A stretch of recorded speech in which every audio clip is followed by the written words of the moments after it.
Hey everybody, welcome to the compilation. This first video is about your first steps into this foundation. So make sure you stick around to the end. The capstone has a live demonstration of dealing with childhood trauma. I wish you luck on your journey. Thanks, bye. Okay, hello everybody, how's it going? This is the first actual work video that we'll be doing. Like I said, this took me 35 years to get through my traumas and all the self-work that I've done to get to the point where I'm happy. Well, no, I've always been kind of a happy guy, kind of positive. But if you're not, that is something we'll have to work on also. However, this is the first video in the series to start the road to spiritual independence, and this helps with relationships. This helps with every aspect of your life. And I just want y'all to know I'm here for you, okay? If you have any questions or whatever, let me know. I'll put my phone number in at the end. And if you have issues with what we've discussed, you can contact me and I'll help you as best I can. But no, this is self-work. I'll tell you first step, and all this is foundational work. The advanced work that we do, what I want to do is build a bed and breakfast with a campground, so people can come up and go camping or rent a room or whatever, and we can work on this throughout the course of a week. That would be good also for the foundational work, but for the advanced work, definitely that would be a good use.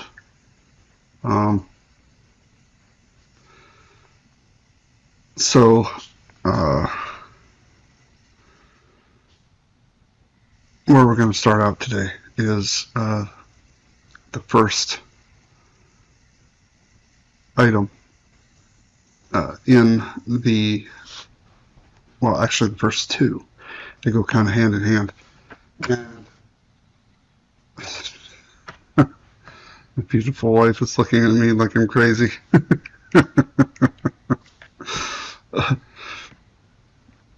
So the first two options, or the first two steps, will be hand in hand. Much of this stuff is 2 steps you do at the same time, okay? So, and this is foundational, okay? And again, do not head down this road if you are looking for a quick, something quick, a quick fix to relationship problems. This is not a quick fix. This is not a quick fix. Like I said, this took me 35 years, but I'm giving you the blueprint now so that hopefully this will be a much faster process. However, there's still going to be a lot of pain you have to go through, especially if you've had childhood trauma like I have. I'm sorry for the music in the background. My daughter is playing her game. Anyway, the first step is to, one more thing. The goal here is to not come through this process. Okay? The goal is not to get through the process. The goal is to get through the process and not be bitter. Okay? So it is very important that you follow my directions. Okay? It is very important. So the first two steps. Number one is to learn how to assign responsibility. Accepting responsibility and giving responsibility to others that you have no control over. Okay? You need to learn, go through your mind, and you need to learn how to assess, analyze, and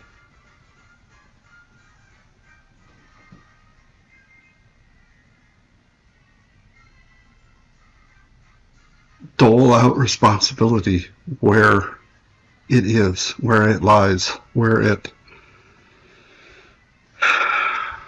just in all its forms. Okay? You need to go through every aspect, replay trauma, replay any incident in your mind. And I suggest starting off small. Okay, I went to the store today, and the cashier was very angry with me. I don't know why. Okay, well, let's analyze that. Let's assess the situation. Let's look at what happened before or when you walked in, how you walked in. Did you say hi? What may have happened where she became irate towards you? So learn to assign blame where blame in truth, okay? Blame in truth. And sometimes, you might assign blame and you go back and you say, oh, yeah, that was their fault. You can change anytime. This is fluid, okay? So that's step one. And then step two is learning to forgive. Now, I'm not saying that you forgive horrible acts that were done to you. What I'm saying is you forgive the person for acting the only way that they knew how. And that does not by any means forgive them for future slights against your character, against you, against whatever, or future acts of aggression. It doesn't give them permission to do anything else, okay? You're forgiving them for what they can control, and also you need to forgive yourself for what you can control and for what you cannot control. That is the takeaway, self-victimization. And my wife is dealing with this. She's been through some pretty rough childhood trauma at the hands of her family. And she will make excuses. Well, they did this, but no buts. No buts. That is the trick to this. They did this, or I did this. This is my fault, or this is their fault. Then I forgive myself for this, or I forgive them for this. Because, and this is important, because they did not know any better. They did not have access to better tools. I'm going to give you access to better tools. I'm going to help you grow your toolbox to where this is not, I'm not by any means saying that trauma will go away, that you will beat your trauma. No, it will be there forever. I've still got mine 35 years later. Oh, 50 years later. But the difference is I'm not letting it run my life. I'm not allowing it to affect me in a way that takes away from my happiness and my right to live happily. Okay? And if you don't see how this will help with relationships, then I'm not sure that I can help you. So, again, I will flash my number across the screen here. I wish you all the best of luck. Please, if you're going to dive into this foundational work on your childhood trauma or something extremely significant to you, do this on a weekend or something when you don't work, or you have a day or two, because you may end up underneath a blanket sobbing for the day. Make sure you have some groceries at home so you don't have to go out or do anything. Just, kind of lounge around the house for the weekend and deal with this. And you need to be able to forgive. Okay? Simply acknowledging the fault will not do it. You have to be able to forgive them. And you do this by vocalizing it. You say it enough times and you will believe it. Trust me. Like I said, you don't have to forgive them for the crimes. You're just forgiving them for them not knowing any better on how to deal with that particular situation. You're forgiving them for not having the tools to do better in life. Okay. Okay, y'all have a nice day.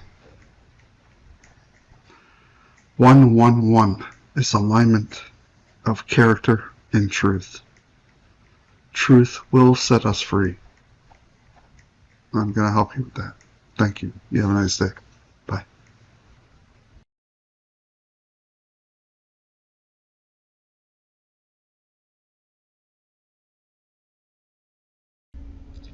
Hey everybody, this is the second video in the compilation. This is about self-discovery and how to look inward. Enjoy.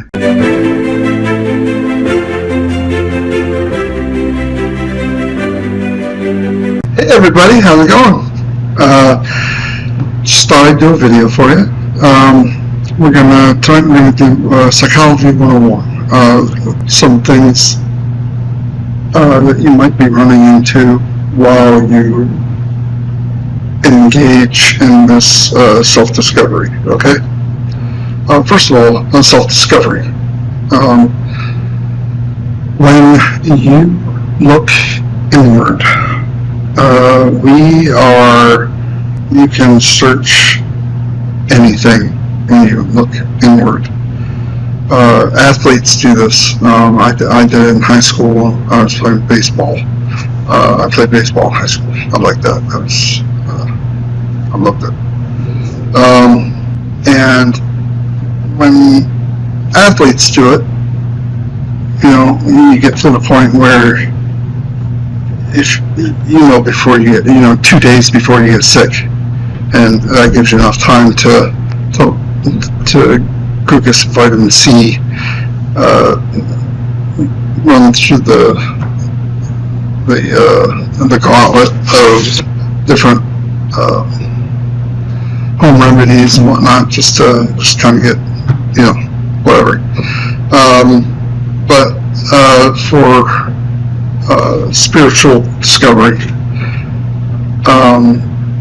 we take, this is your first time kind of doing this stuff, you want to start off small, okay?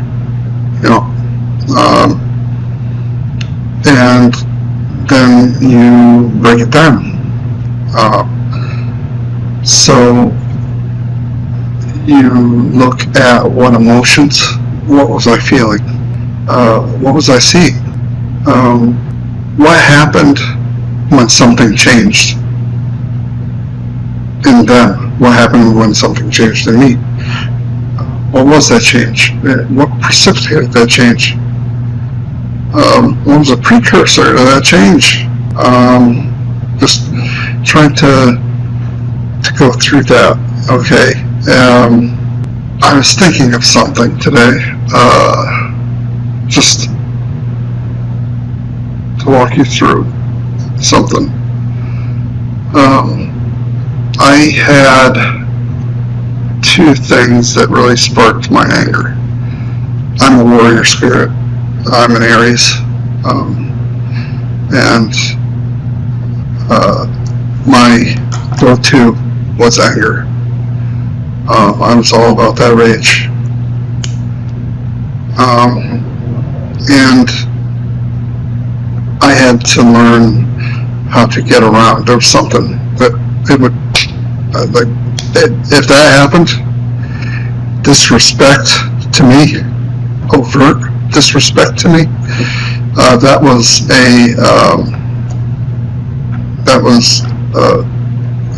the switch flipped, and I went into,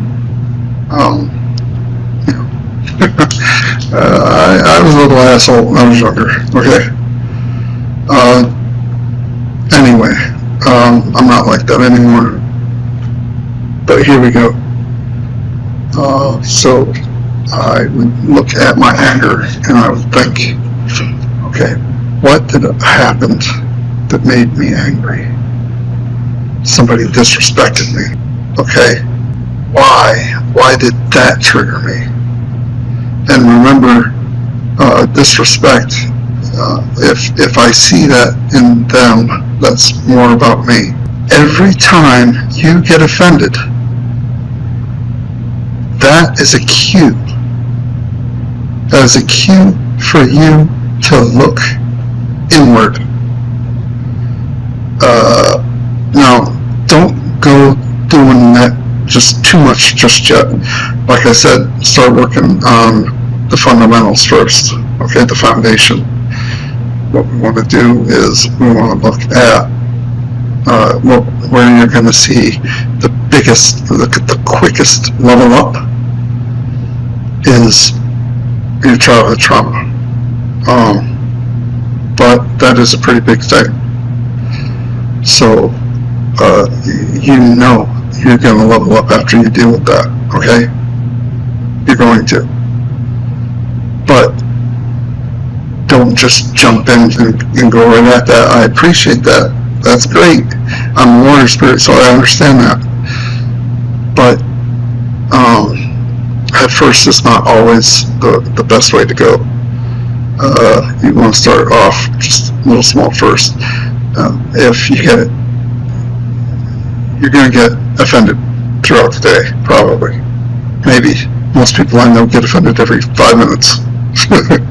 So look at one of those small slights where you get offended,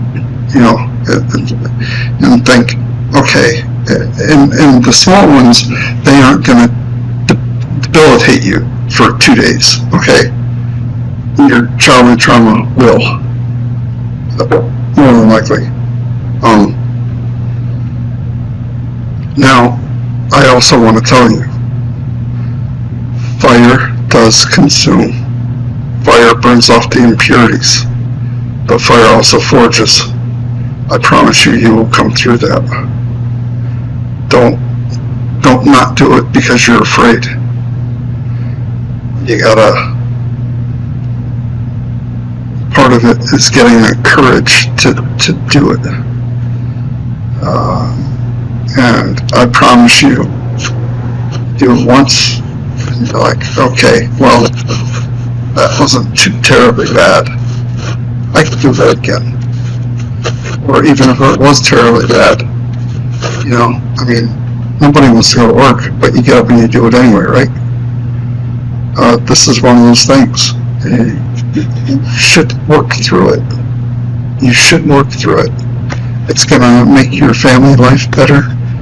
And it's going to make your life better. You're going to be able to experience joy for some of you, you haven't experienced that in a long time.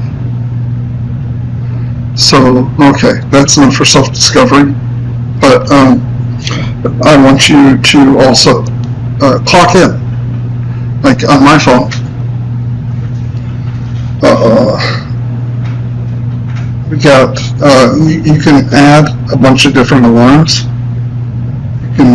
You can put 6 or 7 different alarms on here if you want throughout the day. Okay.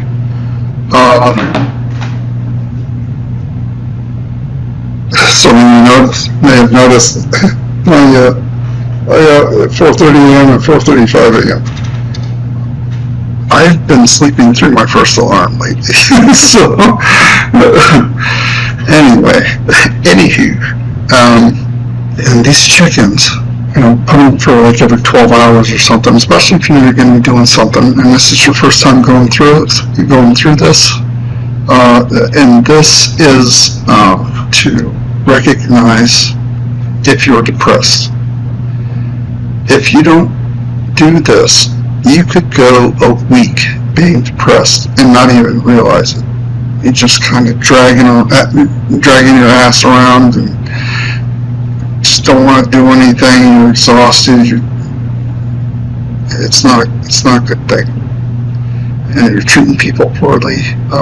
Your life is definitely tanking at that point. Okay, so set those alarms as a conscious point, and know, okay, when that alarm goes off, I'm going to do a self-check, a health check. Am I depressed?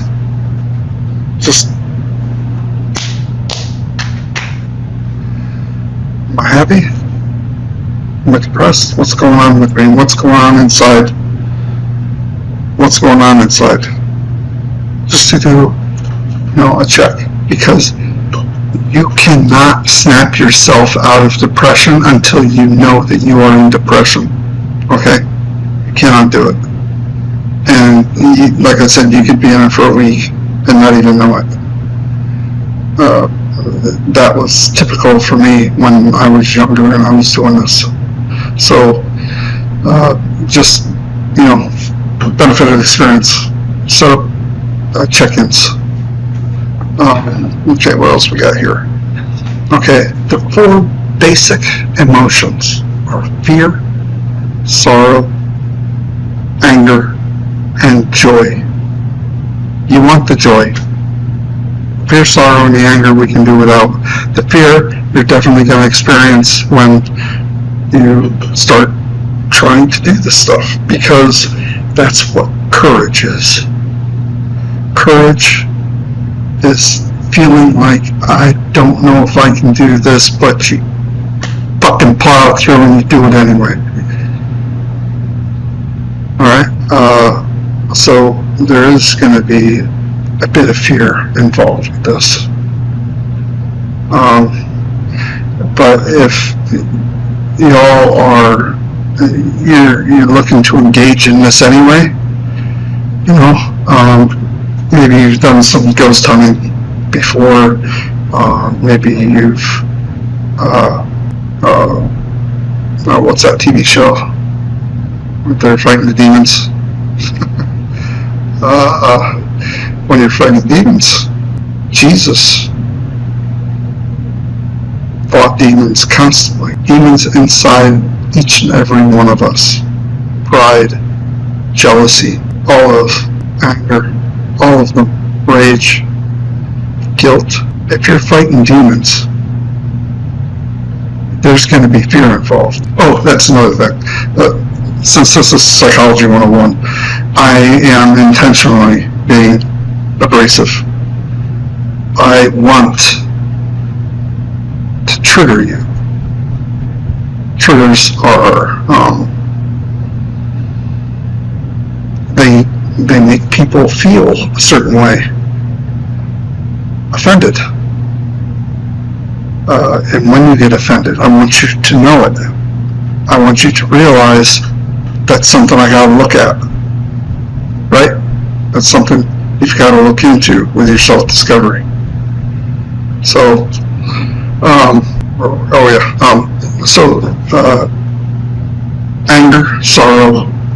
Anger and sorrow and fear. When you feel those things and you're offended, that's, okay, I gotta look into this. We want the joy. When you look into those things, you will be dealing with joy afterwards. I promise you. And you're gonna be, if you make habits out of it, assigning blame, assigning culpability, okay, well, I got offended when I talked to this waitress because she said I didn't tip enough. Okay, why did that offend me? That's her opinion. Why did that offend me? All right, well, let's look at that. Maybe that's pride. She slapped me in the pride. I want to feel as though I'm being efficient. I want to feel as though I'm secure enough where I can tip people good enough. If they don't feel like I tipped them well enough, did she do a good job? Oh, maybe that's her fault. I don't really think she did a good enough job. All right, well then, yeah, fuck her. Okay. And last thing, and then I'll get out of here. What will happen afterwards? Okay, like I said, if you're doing little stuff, these little things these little offenses that occur throughout your day, if you're doing those,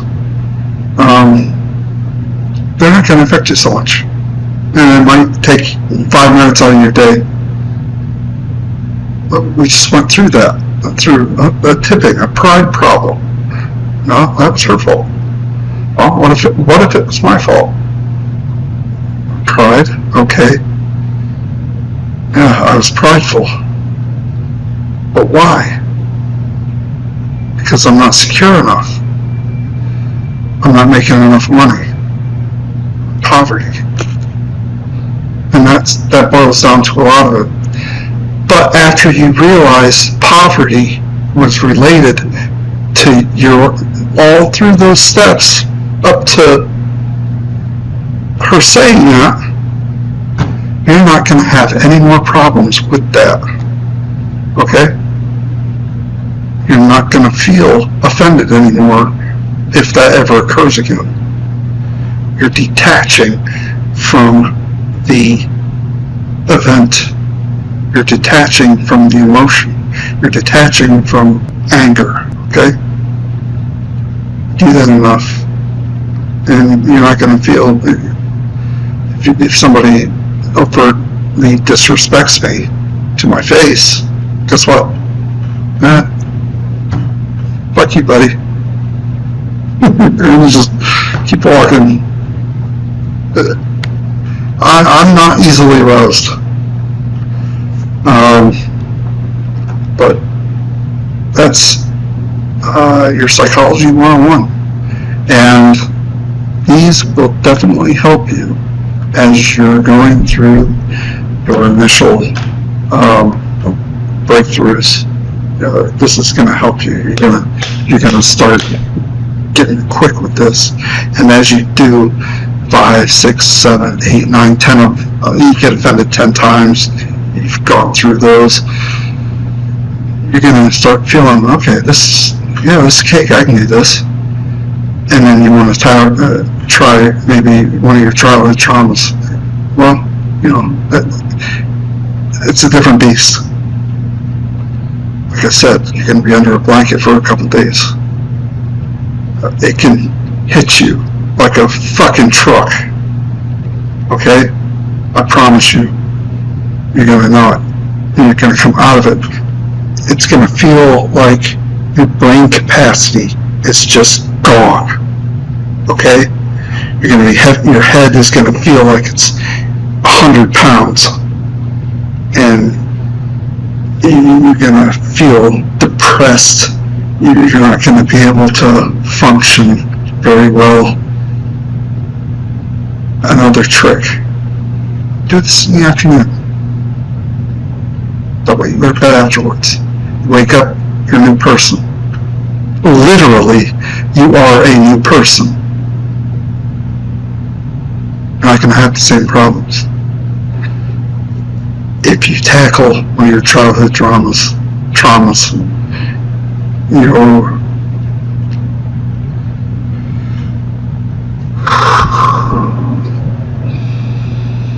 the spirit will fill your body.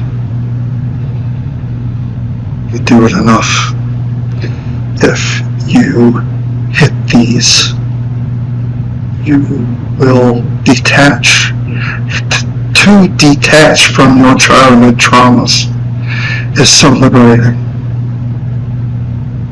You will be a happy person. The road doesn't have to be that long. It took me 50 fucking years of dealing with it, but after I started doing it, it took me 35.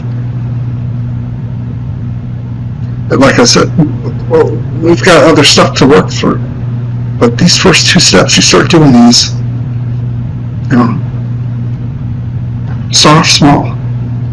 Start off small. Now some of those other things, you'll level up.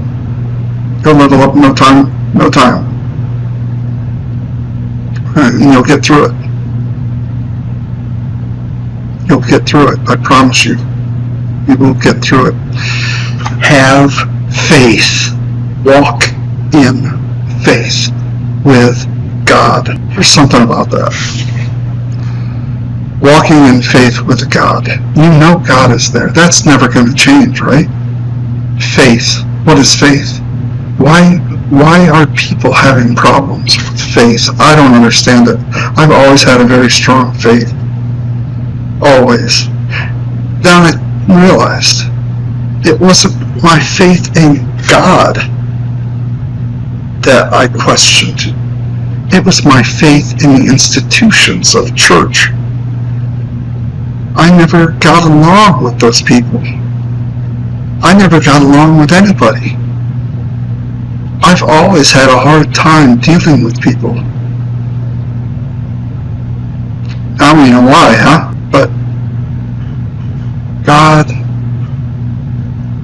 don't look for God. You can look for God in the stone buildings, but you don't have to. He is always, there's one place He is always at, right here in your heart. God is always in your heart. He is always with you. He loves you, and He wants you to succeed. He wants you to be free. That's what we're here for. Freedom. Freedom is just another word for nothing left to lose. When you have nothing left to lose, life is extraordinarily liberating. Hey, have a nice night, and good luck with your traumas, your offenses. Let's get it done, huh? We got a job to do. Have fun, guys. Bye.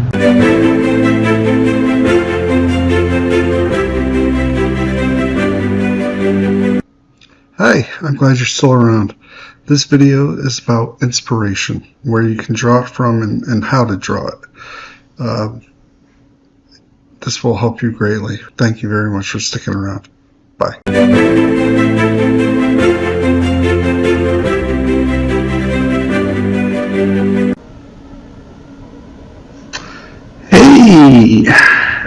Hey everybody, how's it going? So today I want to do a video about inspiration, okay? It is very important to have a mental catalog of what makes you happy, okay? I know this sounds stupid, but trust me, if you're 3 days into a depression and you just can't snap out of it, it's important to get and use those things that are close to you, specifically you. and they will help bring you out of that depression. They will help just overall just snap you out of whatever the fuck you're in. Okay? So for me, I like can't go wrong with some System of a Down. System of a Down Forest. Oh, yeah. I am banging off the fucking walls after the second verse. It is. Rage Against the Machine. Another good one. My gosh. And that brings so much more weight to it right now. Rage Machine. What the? against anyway, I also noticed something last night when I was working with my wife.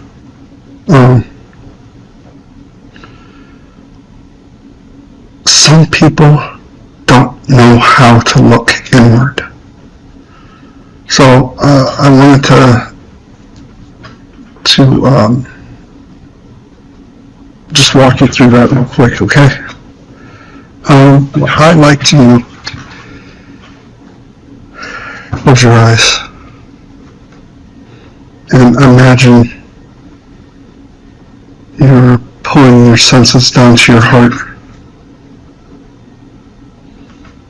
and you're listening. Listen to your heartbeat.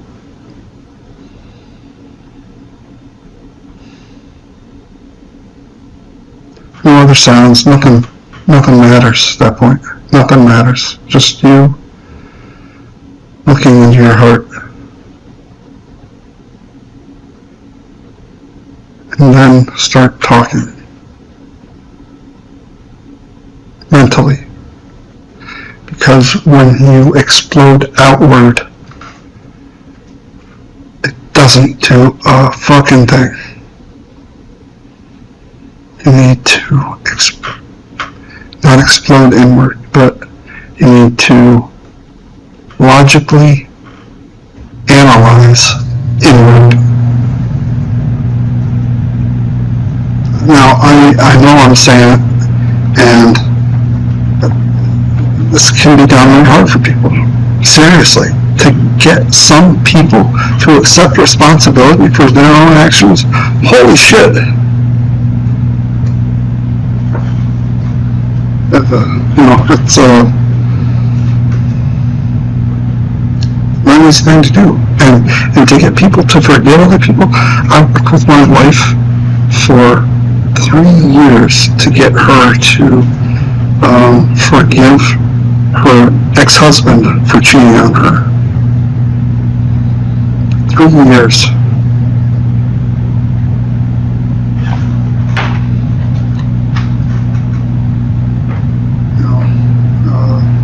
Like I said, some of you are thinking, why do you want her to forgive her husband? He cheated on her. If you're saying that, you didn't watch my fucking videos. So, don't skip the line. Go back and watch from the beginning.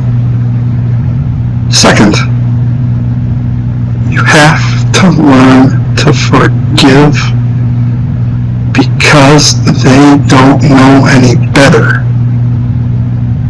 They are locked in a system. Some people just go around and round and round and round. They do the same damn things. How many times have you heard cheaters always cheat? Well, yeah. I mean, come on. They do that because it's self-sabotaging behavior. They have something good, but they just throw it away because who knows? It depends on their situations and whatnot, but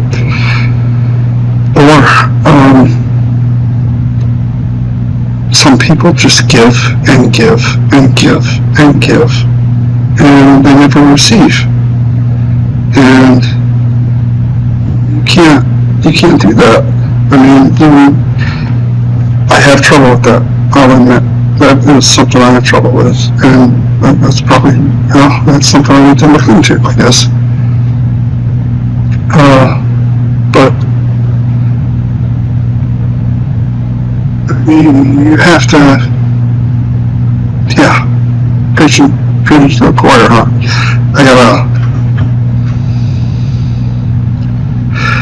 I have to look into that.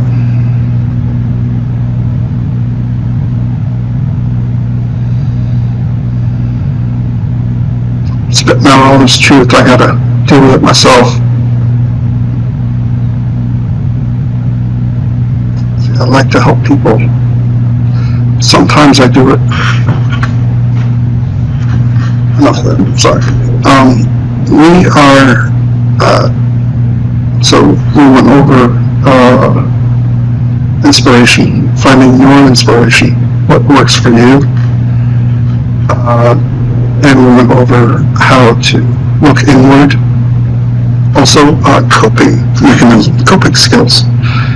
You should have some coping skills on your palette that you like, hobbies or something to get your mind to work, because after you deal with some unpleasant things, your mind is going to want to keep going back to it. Sometimes, not all the time. Sometimes after you deal with things, it's gone as soon as you realize it. For instance, when I was in marriage and family therapy, when I was, I think I was 38 years old, I was in my master's of arts for marriage and family therapy, okay? And as a therapist, you have to actually go talk to a therapist, go through therapy yourself in order to learn how to do the thing. And my issue at the point that I was having trouble in my classes was I was overtly defending women in my class. And I had been doing that my entire life. I didn't realize it. I didn't realize there was anything wrong with it. But I was holding them back from expanding because I was trying to take their pain. I did that as a therapist because I didn't, if I had a client who was a female, I would diverge from helping her through her aha moment because I didn't want her to cry. And here's the reason. When I was 2.5 years old,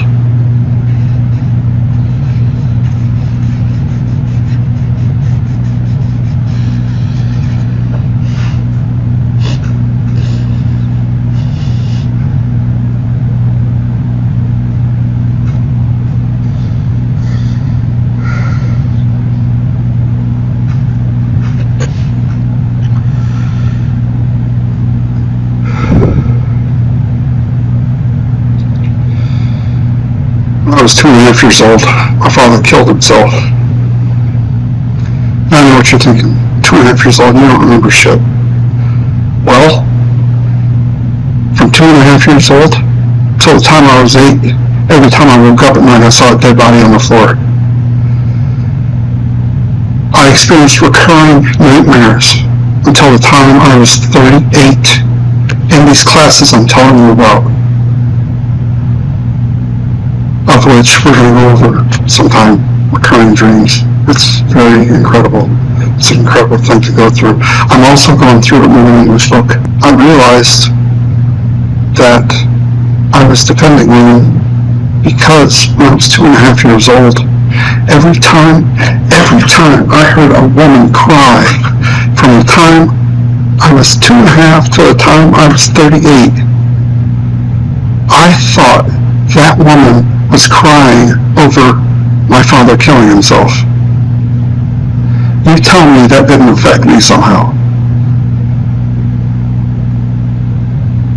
You tell me seeing a dead body on the floor until I was 8 years old didn't affect me somehow.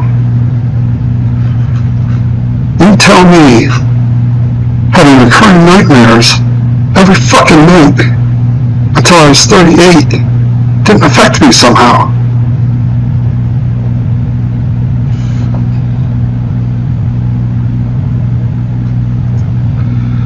So, that brings me back to full circle.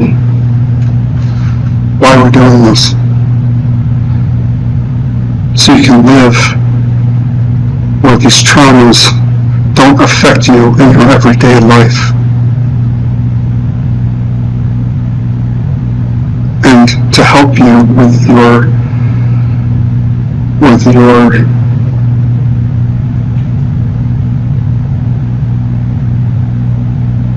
relationships. My daughter, my son do not have the same upbringing I have had. I took care of myself from the time I was 8 to today.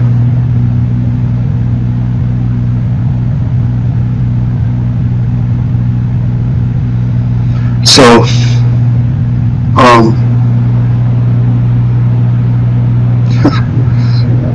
this is a rough video. I got some new stuff to look at today. So, it's good. It's good. You see these things in interactions in life.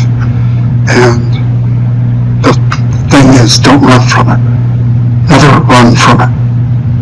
Some people, they tell me they don't have the courage to deal with this stuff.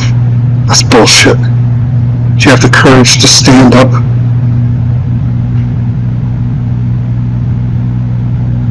Do you have the courage to eat Wheaties over Fruity Pebbles?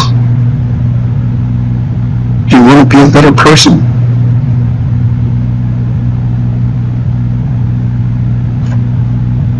It's the only way to do that, buddy. Hurry up, we got a job to do. Have a nice day. Bye.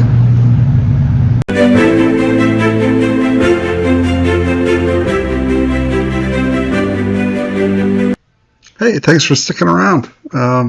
This video is about dual discovery and how to work with more than one person. Enjoy.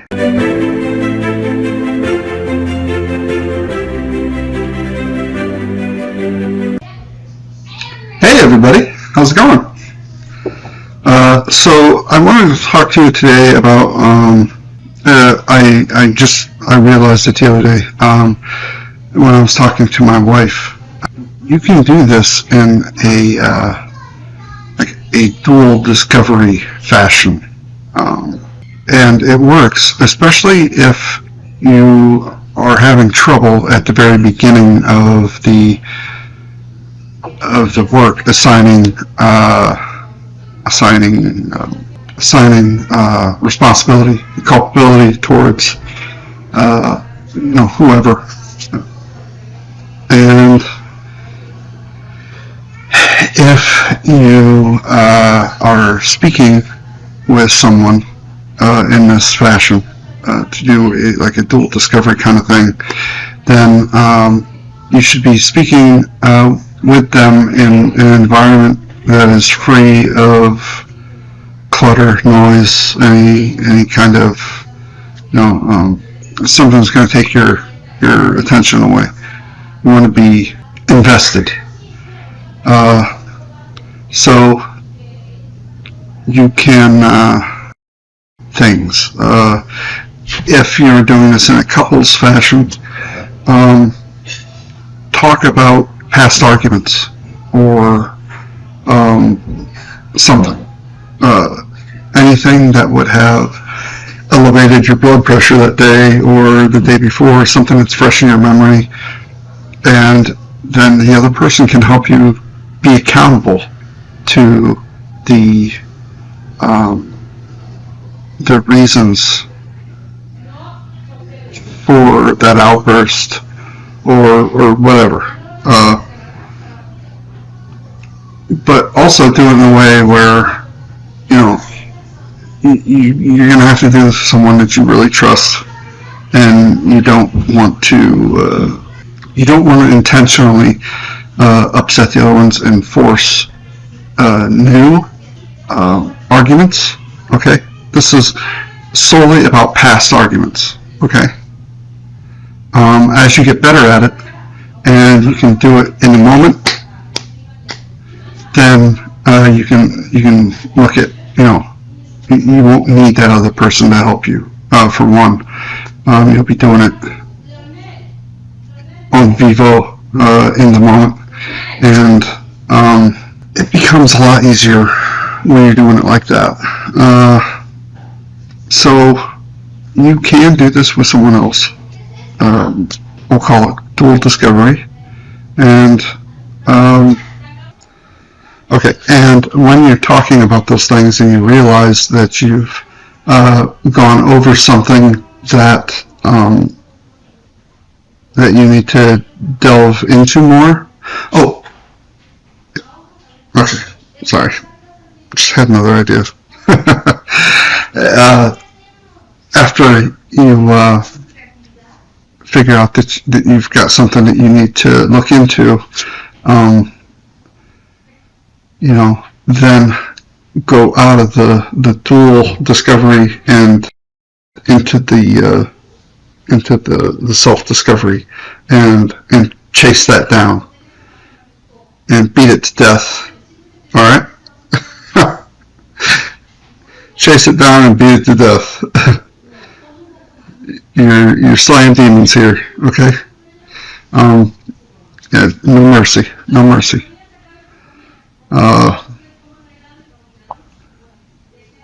Now that's just with your day-to-day stuff, your trauma stuff. That's going to take don't chase that down and beat it to death. Okay, that stuff you're going to have to take your time with and be a little more delicate. Also, if you are doing dual discovery with someone, you can tell when the person that you're talking to has glossed over something that is important to them because their eyes well up, or they get offensive, defensive. You can tell there's a shift. There's a shift. And you can, if you know that person well enough to where you trust them to do this, chances are you're going to notice that shift. So that's just another way to help you get through this. So, all right. Well, that was a good one. Y'all have a nice day. Bye.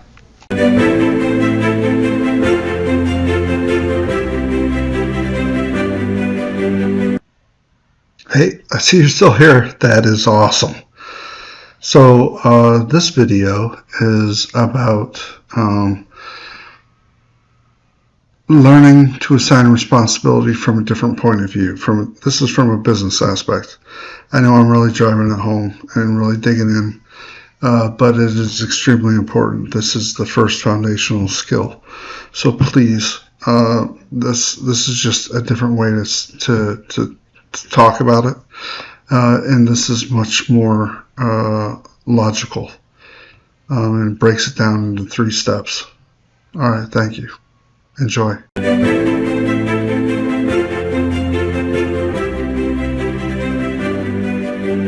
You did everything right. You followed the process perfectly. Maybe you're on a team with a beautiful color-coded Iraqi matrix that spells out exactly who is responsible, accountable, consulted, and informed for every single task. It's a masterpiece of planning, a monument to clarity. So why is everyone still pointing fingers? Why does every problem, every missed deadline still turn into a search for who to blame? And why does it feel like no one, maybe not even you, feels a true sense of ownership? The truth is, it's not just a step in the process that's missing. It's philosophy. We've built flawless machines, but we've forgotten about the people who are supposed to run them. So if the charts aren't working, what will? Let's uncover the deep shifts you need to make to move from a culture of blame to a culture of true personal responsibility. The problem? It's the illusion of the perfect chart. Let's talk about a familiar scenario. Imagine a team led by a manager who is a master of process. His project plans are immaculate. His pride and joy?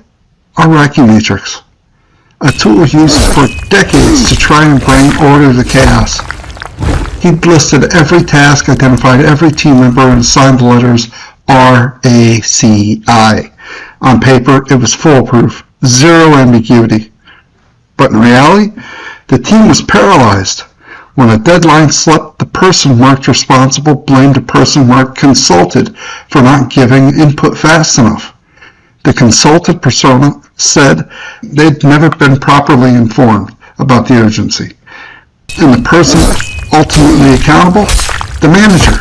So every failure became his problem to fix. His days were spent refereeing arguments instead of leading. The chart had become a tool for blame, not for action. People did exactly what their letter told them to do, and not an ounce more. They weren't a team. They were a collection of roles in a system that encouraged them to protect their little box on a chart instead of driving for a collective win. The problem with frameworks like Reiki, when they're all we rely on, is that they assume work is predictable and that people just need to be told what to do. But modern work is messy. It's chaotic and complex. A static chart can't keep up. It creates an illusion of control while killing the very things a team needs most: adaptability, initiative, and ownership. We don't need a better chart. We need a different philosophy for ourselves. And that's where the real work begins. The first shift from assigned tasks to owned outcomes. The first big philosophy shift is moving from a world of assigned tasks to a world of owned outcomes. This sounds like a small tweak in language, but it's a massive change in how you approach your own work. An assigned task is a checklist item. Complete the quarterly report. You do the work, you check the box, and you're done. If the report is technically correct, but completely fails to persuade the stakeholders it was written for, is that your problem? According to the chart, probably not. You did the task. An owned outcome, on the other hand, is a personal commitment to the result. The outcome isn't complete the report. The outcome is make sure stakeholders understand our quarterly performance and are aligned on what's next. When you own this, you don't just write a report. You think about the audience. You follow up. You ask questions. You do what it takes to ensure the goal is actually met. You are empowered not just to do the work, but to think, solve, and see it through to the end. It's the subtle difference between obligation and agency. Obligation feels like a chore.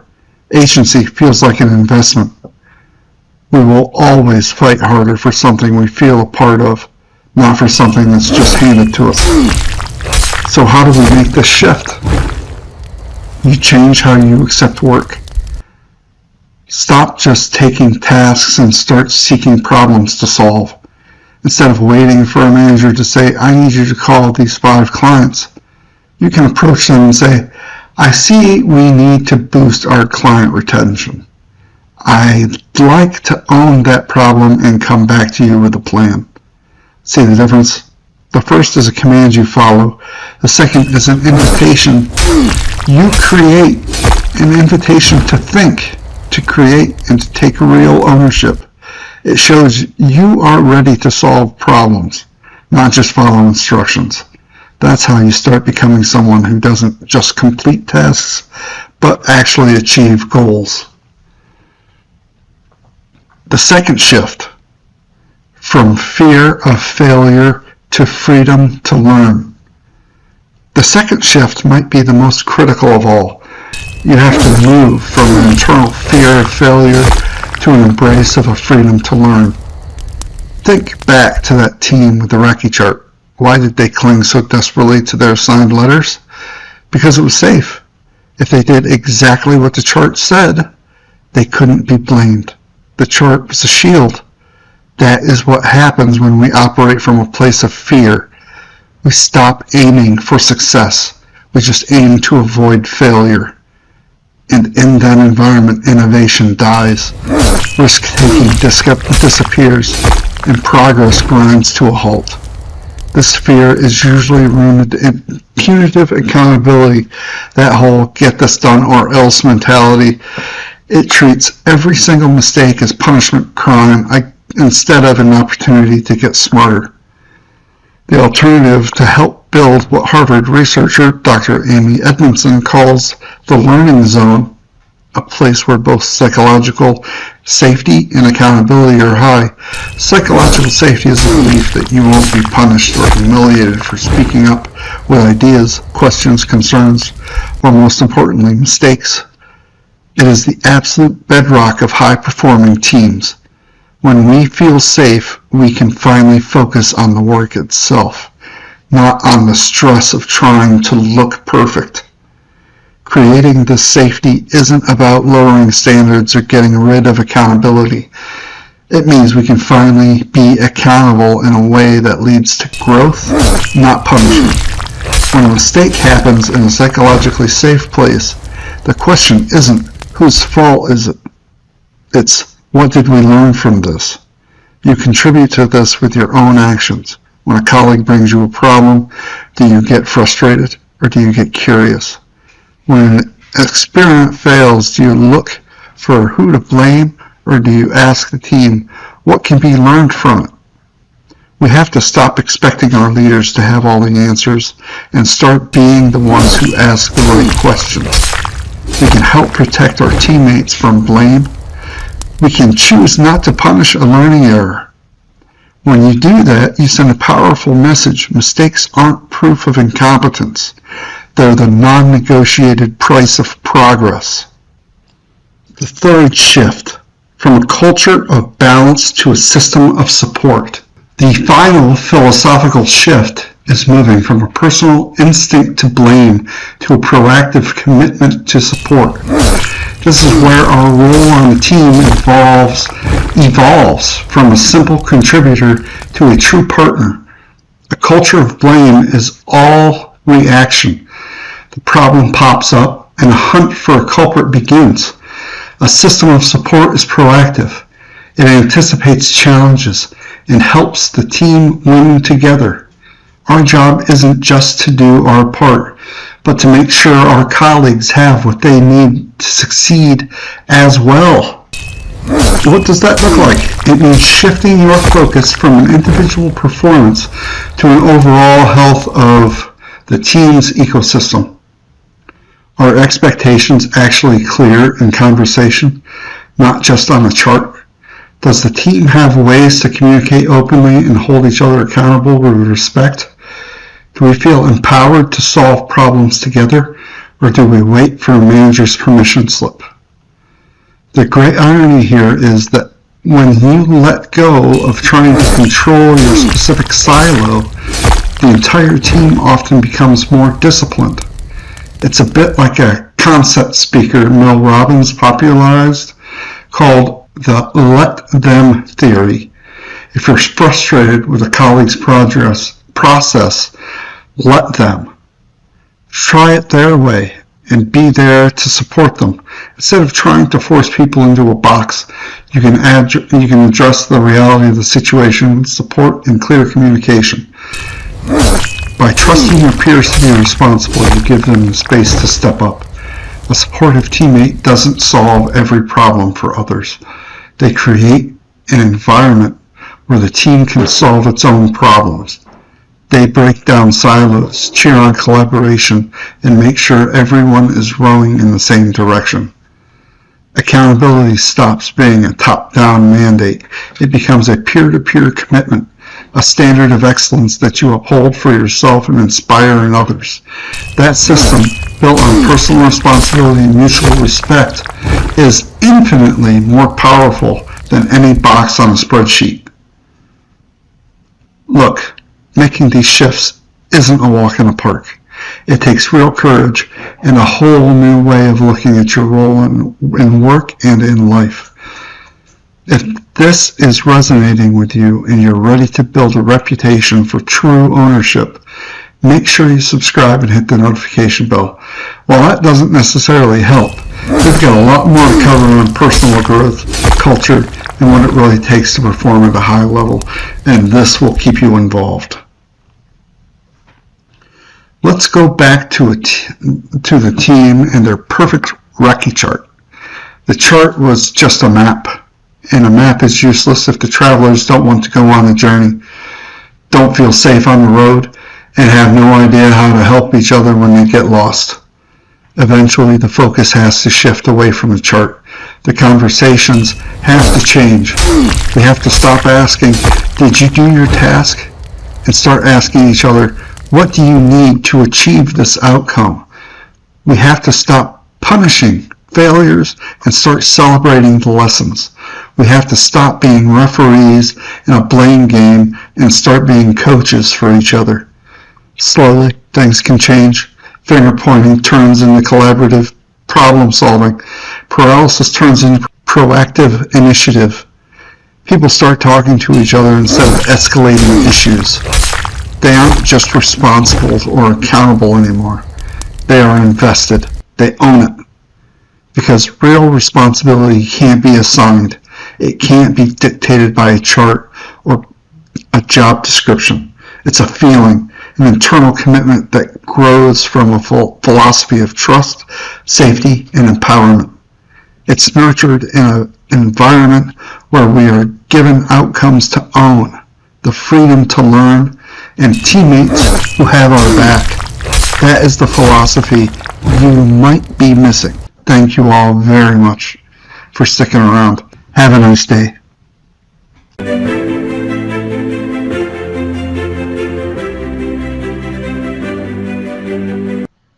Hey everybody, I'm really glad you're still here. You're almost through it. 2 more videos after this. This one is about the Chilson philosophy, my foundation, to help you keep your sense of self throughout this process, and to help you be happy. This is to help you learn and be ready for individuation, to get you ready for that. You're almost there. You're almost through the first capstone, the first process of learning to assign responsibility.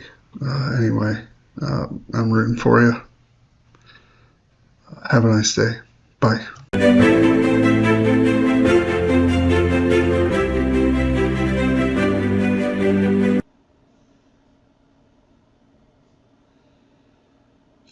Hello, everybody. How's it going? So I have been wondering how to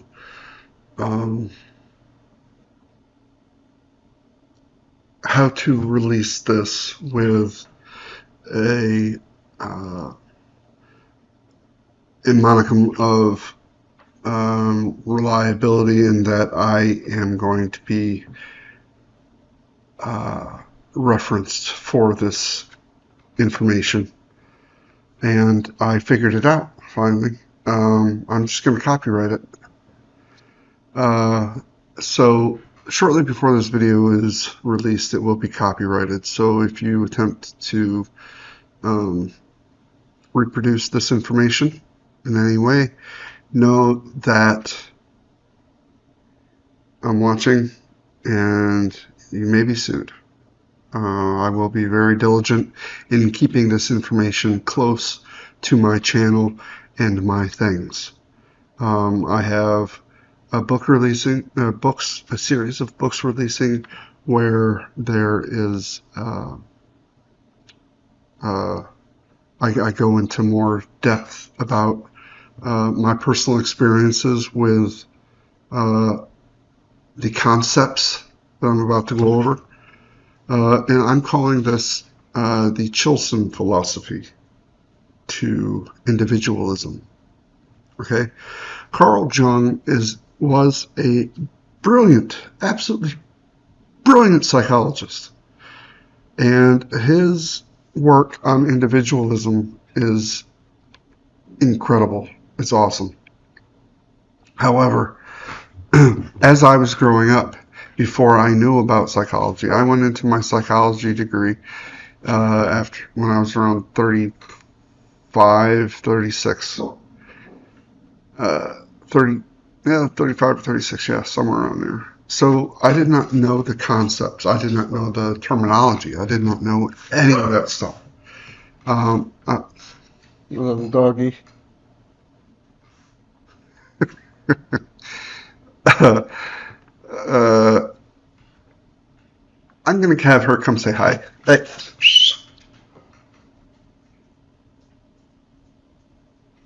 Where's on? Hey. Come on. Come on. Everybody wants to say hi to you. This is my little baby. Soteria is her name. She is named after the Greek goddess of security. And as you can see, she's not a very big doggy. But she is part shark, I'm sure of it.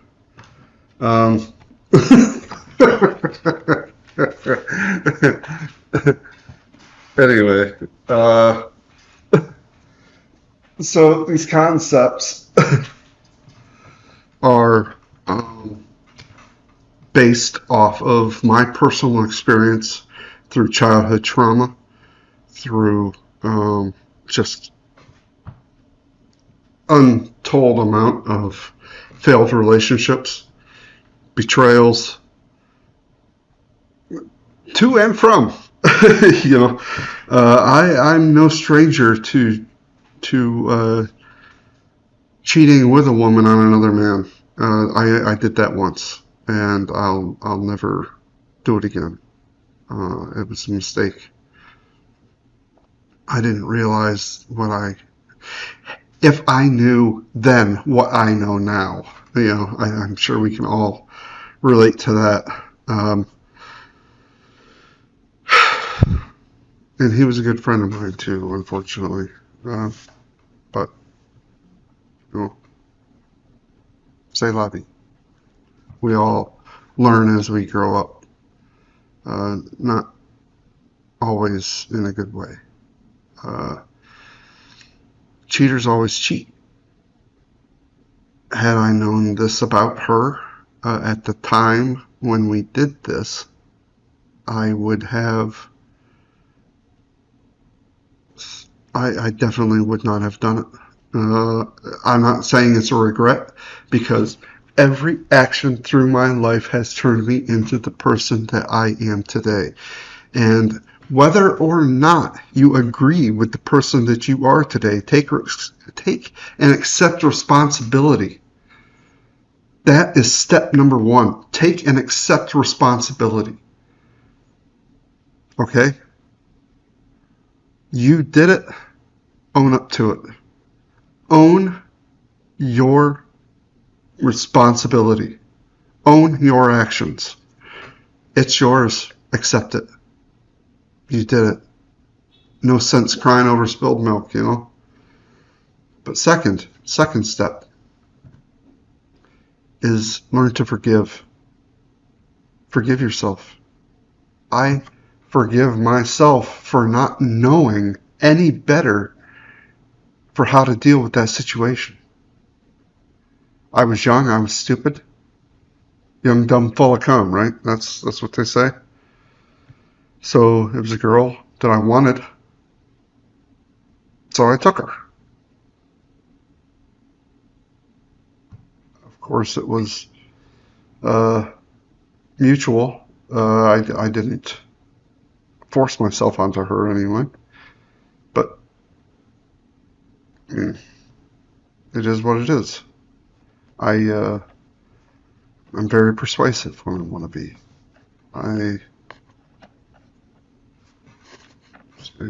just it is what it is.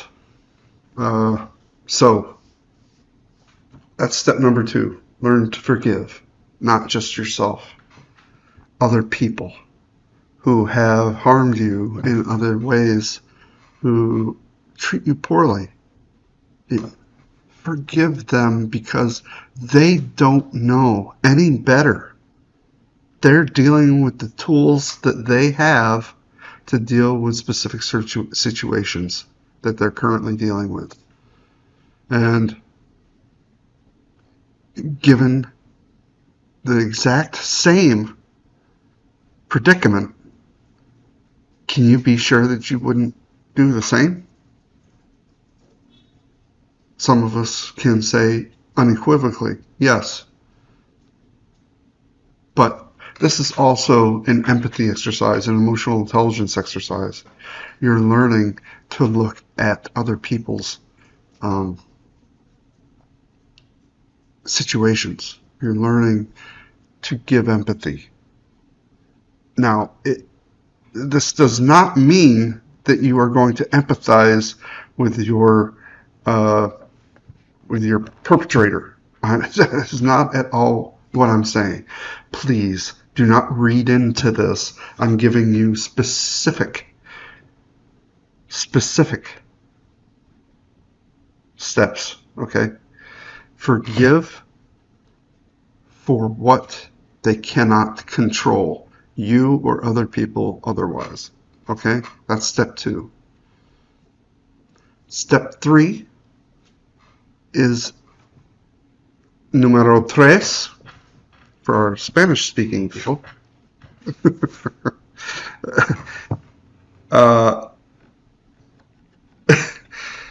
Develop your sense of self-discipline. Self-discipline is going to help you in ways that you cannot fathom. When you're talking to people, it's going to help you maintain your composure. It's going to help you maintain your perseverance. It's going to help you in ways that you can't necessarily see at the time. But when you build it, you're building a character of alignment. Alignment of character and truth.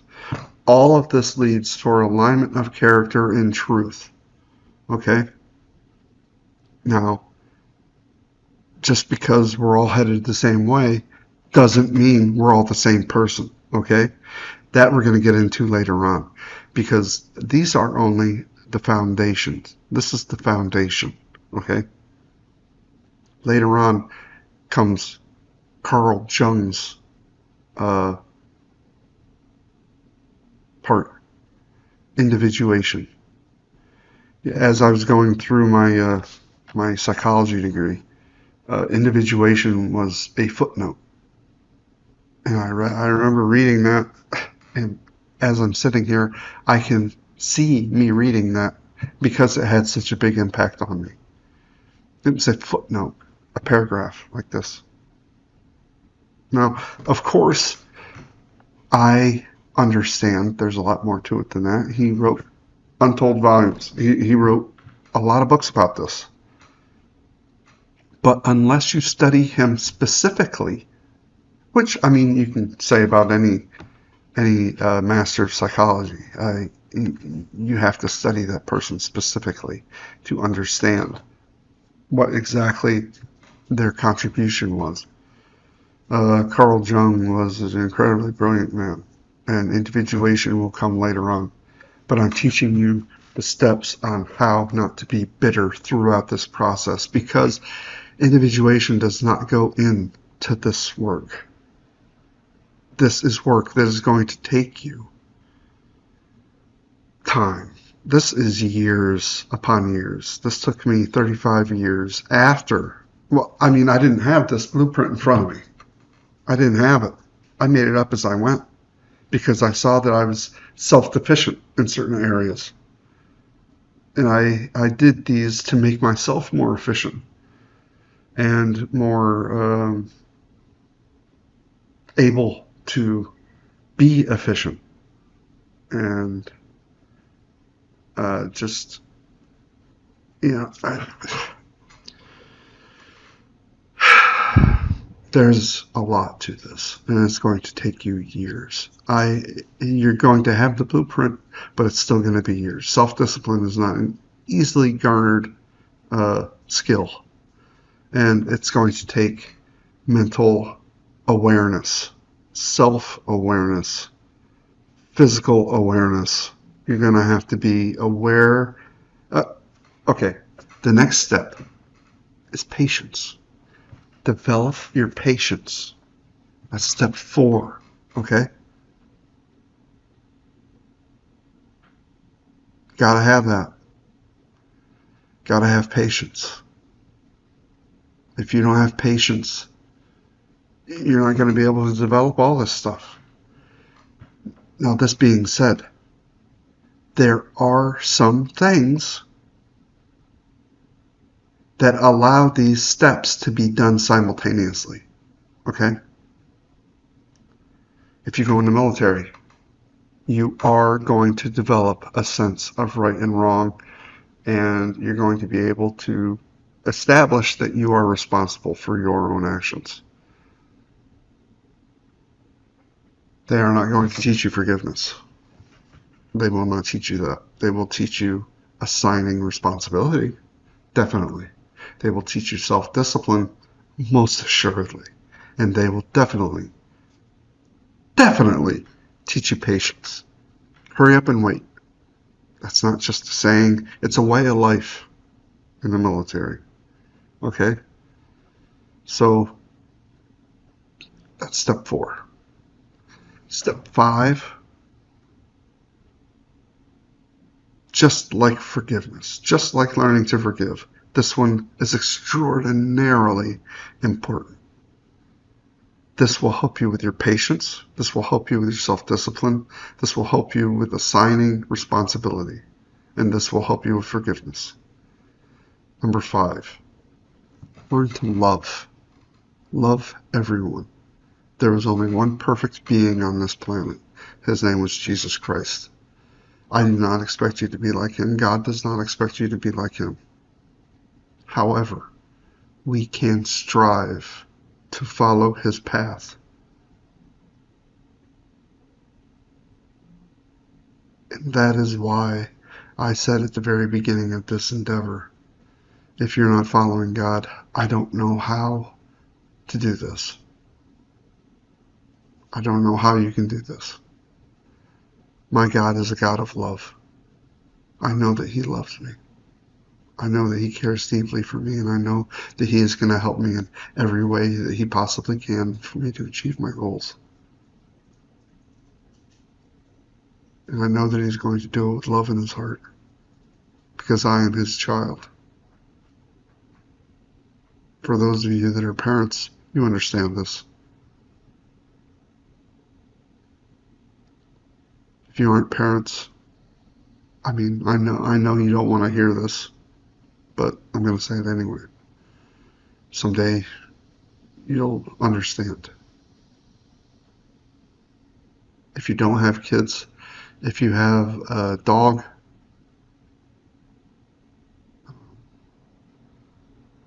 or a cat, cats are different because they're more self-reliant or independent, and a dog is more dependent on you. So someone being dependent on you, you can understand much more bigger concept. In a much bigger concept, you can understand this. And just like forgiveness, a vocalization of your goal is extraordinarily important. That's how I started this. There were people I felt absolute internal rage for, hate. I don't want to feel like that. You don't understand how much energy you are expending, hating people, having rage towards other people. That is extraordinarily all-encompassing, energy-sucking behavior. Serious. When you can learn to try to love everyone, and I'm not saying you need to love everyone. What I'm saying is you have to try to learn. Okay? That does not mean going up to someone saying, I love you. Although I have done that. I've told just strangers that I love them. When you see a good person, that's not a common thing.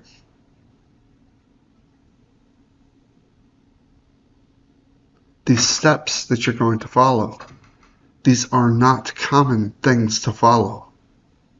There are not a lot of people out there following these steps. I've read the Bible 4 times. I've read the Book of Mormon 3 times. I'm on my 4th. I have not finished it again yet, though. But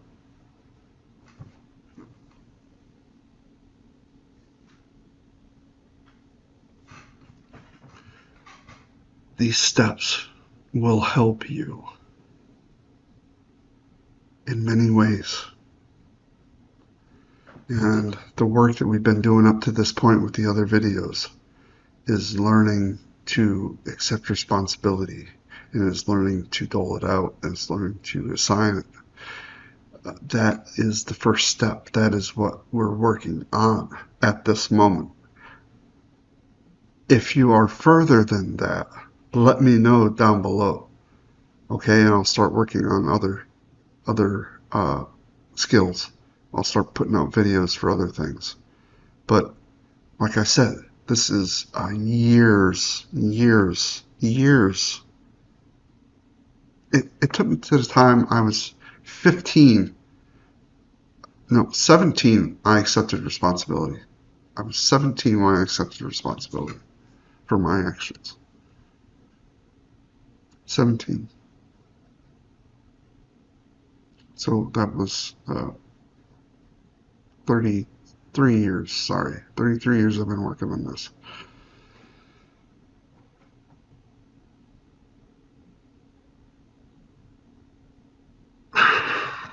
Jeez, my math. Hold on. 35, sorry. That's what happens when you second guess yourself. I'm trying to get better at that. So 35, yeah. 35 years I've been working on this.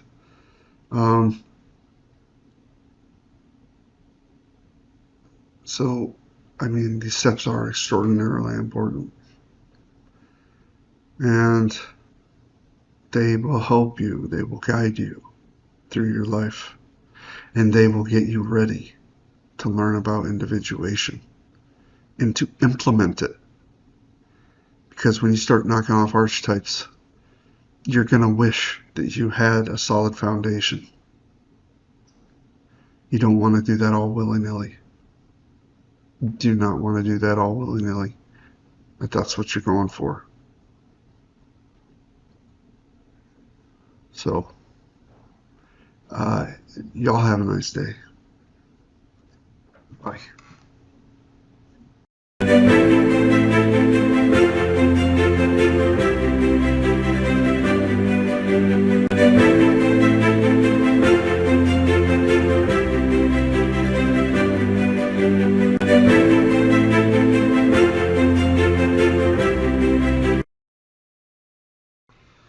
Hey everybody, you are near the end. Last 2 videos, okay?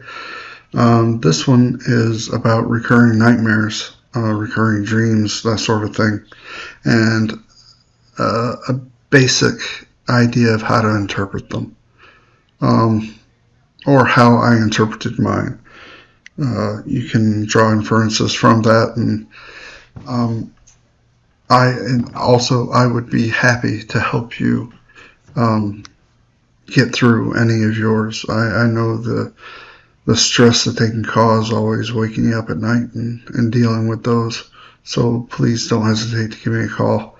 We'll beat this thing together, okay? Anyway, enjoy. Thanks. Bye. Hey, everybody, you did it. You're at the last one. This is the capstone video. It is also the longest. It is about an hour long. It was a live demonstration of how to put all of this together and what it can do for you. And I actually go through and deal with childhood trauma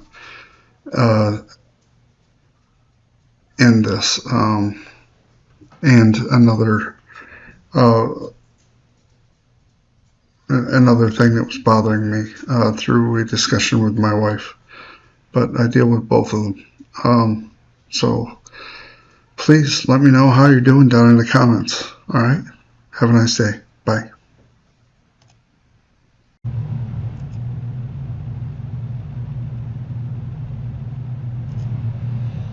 Okay. We are live again. Sorry about that. I'll have to delete the other stream. That's okay. There's like 10 minutes of nothing. Anyway, I had that sorted out. So, back to what I was saying. I'm going to do 2 discoveries tonight. The first one is going to be whimsical. It's going to be a nothing. It's going to be, let me get that chat started off.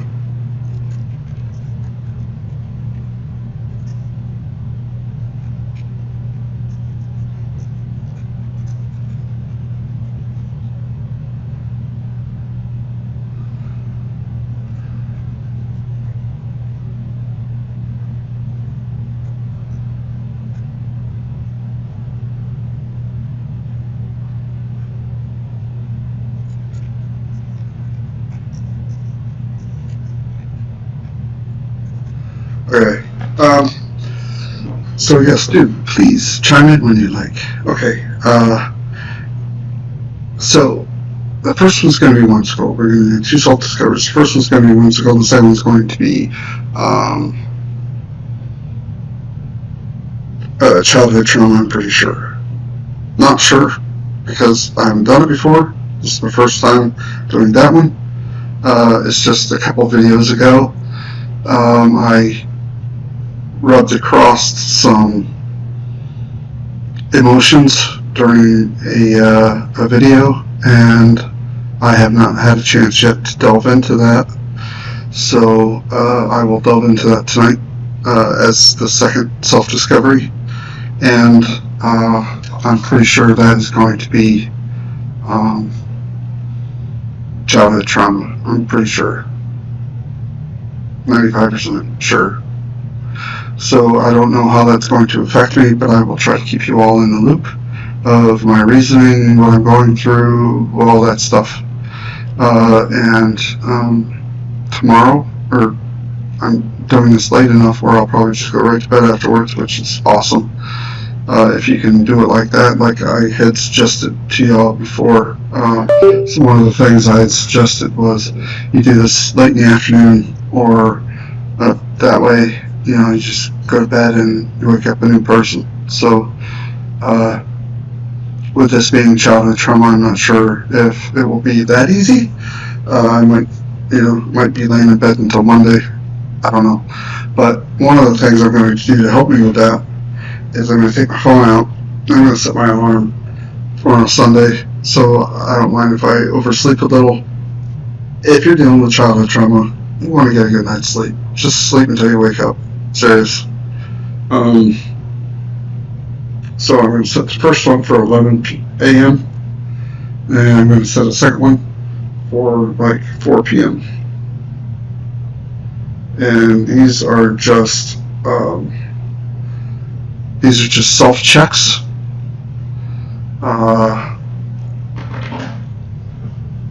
So I know that when those alarms go off, I'm going to do a self-check. I'm going to do a mental health check. how am I doing? Am I feeling okay? What's going through my mind? Am I depressed? What's going on in my head? Do I need to listen to some music? Do I need to engage in one of my coping skills? What's going on? What do I need to do? All that. You need to make sure that you have your bag of goodies sitting around for just this occasion. Okay? So, let's get started. My first one, I was upset with my wife the other day because, what was it?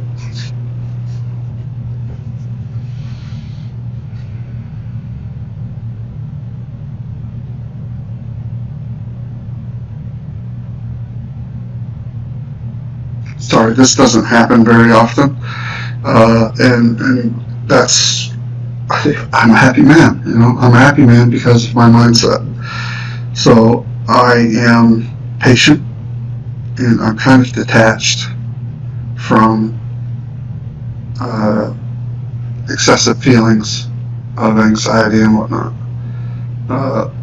So I don't get angry very often, and it's hard to remember when I am.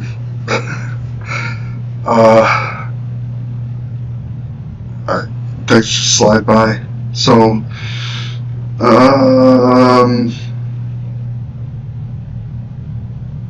sorry, there's like a 15 to 20 second delay.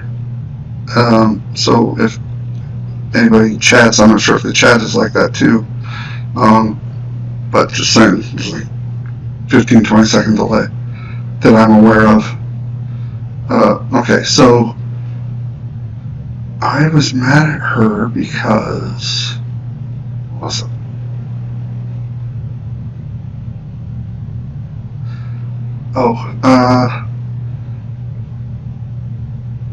Yeah, her mother is somewhat well-to-do, okay? And we are not, I am not. She didn't marry me for my money, my wife, because I don't have any.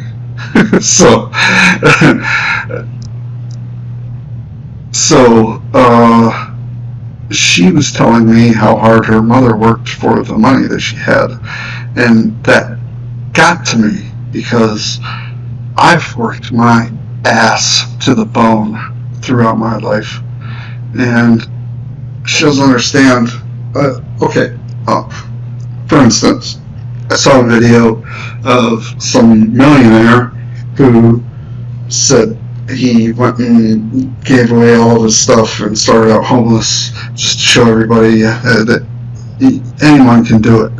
Well, that's bullshit, because all that demonstrates really is that he has a good memory. It doesn't. One person is not the same as the next. If all things were equal, then yes, I would agree with that. I would agree with him. But all things are not equal. All people are not equal. All issues are not equal. All children are not raised the same. All families do not grow up in the exact same location, with the exact same problems, with the exact same bullies, with the exact same... Do you realize how many variations there are in that? Anyone with a statistics class in college can tell you that that is not how things work.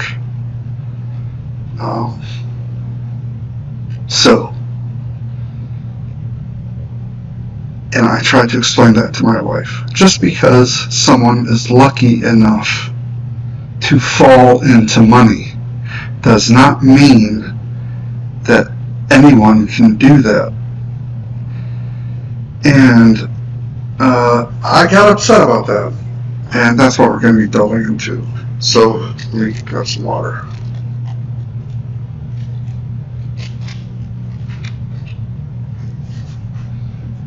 Okay. So,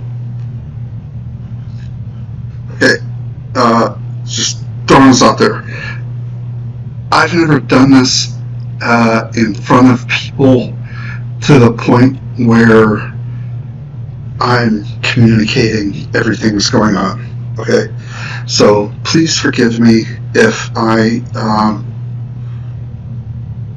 just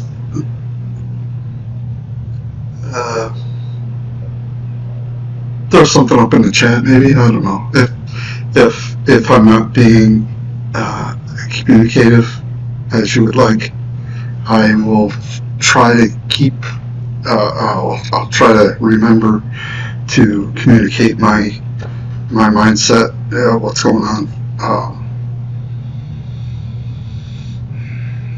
But all right, here we go. All right. So now I am pulling my emotions down into my heart.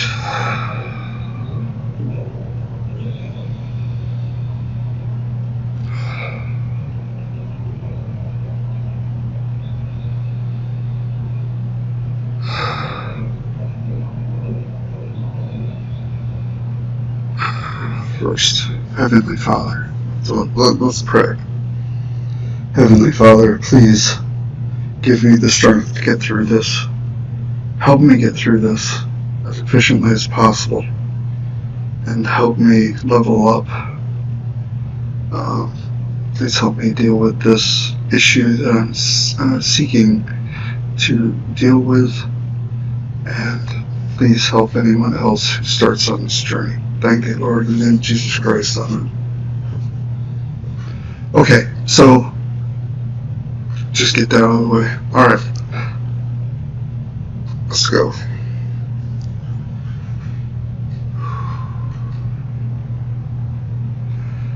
So I'm pulling everything. I'm pulling my emotions down into my heart.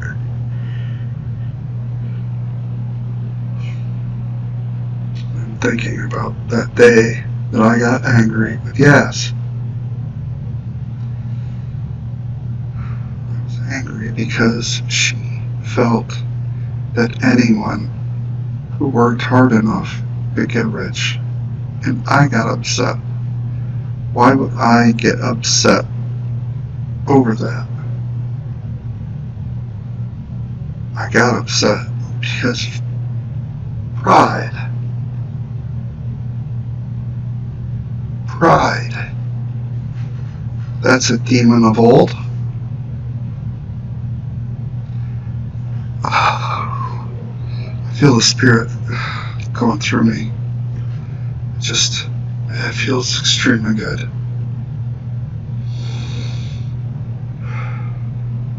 Pride led me to think that I worked so hard that I should also be rich. Pride made me think that I was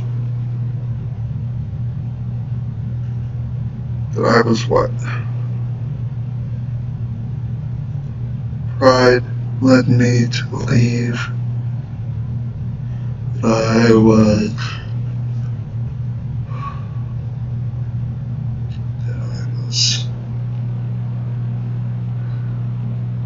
entitled. Pride led to my entitlement.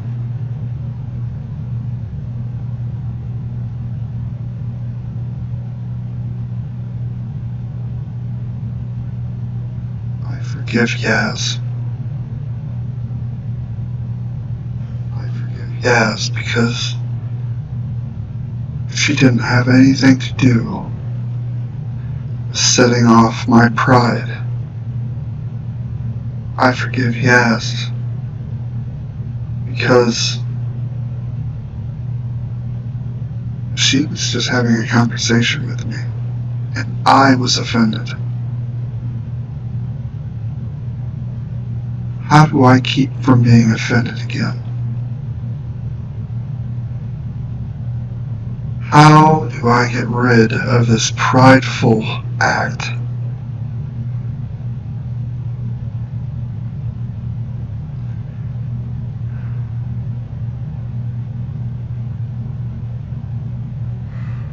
seeking and searching.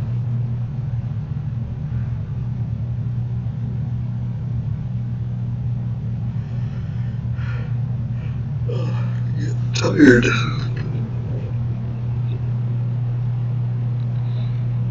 Please, God, let me get rid of my pride so that I don't like to be angry with my wife. I love her too much. I don't want to be angry with her. I don't want to treat her poorly. I love her. I forgive her because she didn't do anything wrong. It was my pride that did that.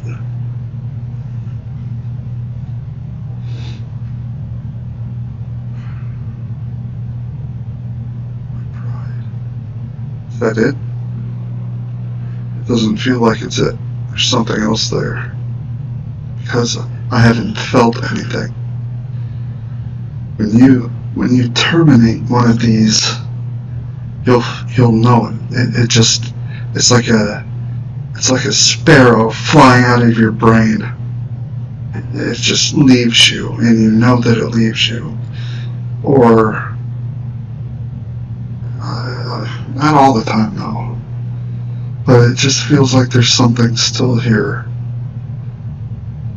Pride and what?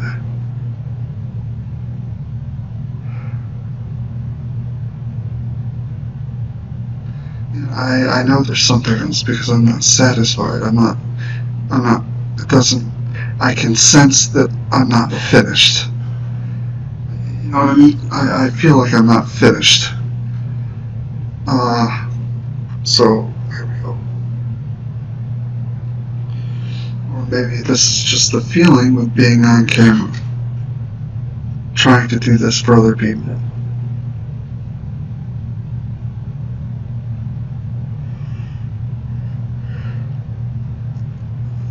Dig a little deeper and we'll see if maybe I can't uncover something else. So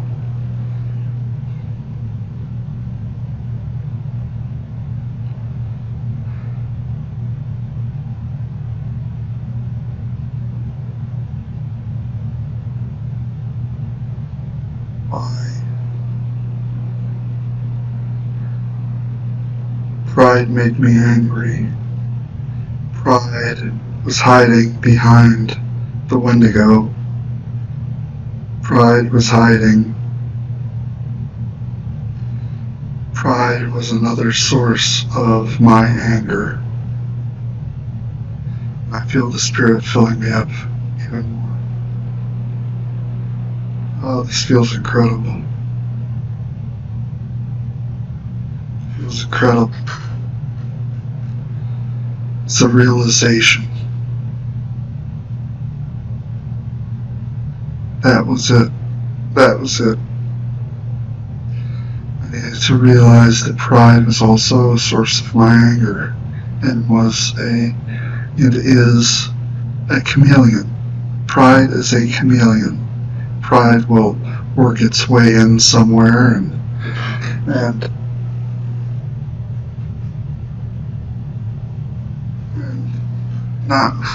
not let you move on from things. And I did this just because of a conversation I had with my wife 2-3 weeks ago about this. And I got angry during the conversation. You can do this with anybody. Kids get angry with their parents. I'm guilty of this also.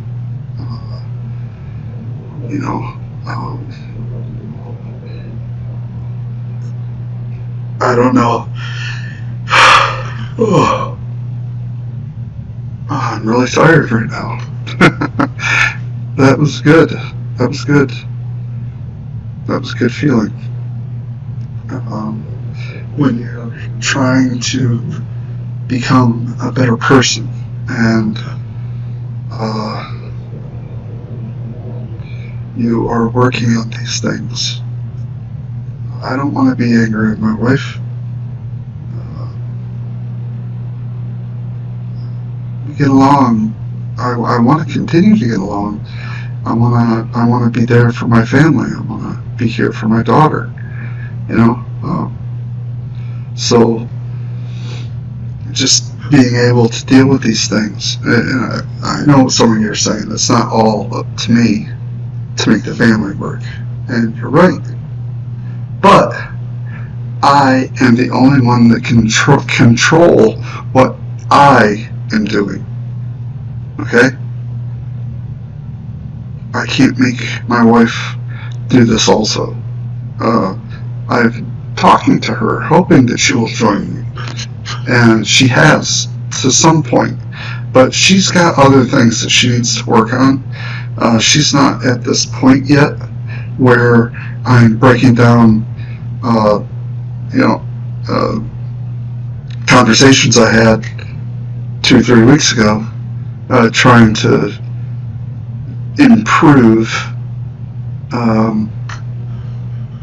my life. Just I'm working on efficacy, and she has to work on her foundation. But yeah. So okay. So let's get started on the second one. I don't know if I'm ready for this. Childhood trauma's a bitch, man. I'm not gonna lie.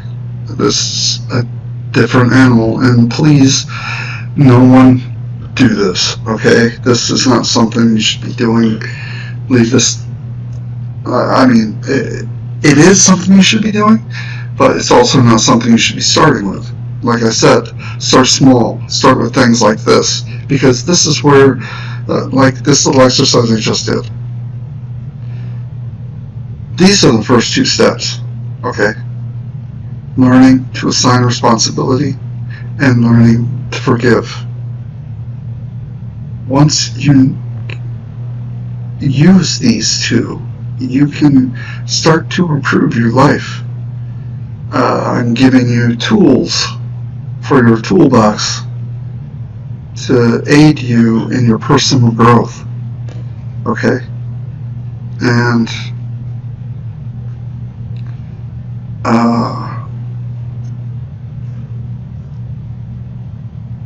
I just realized I don't think I used any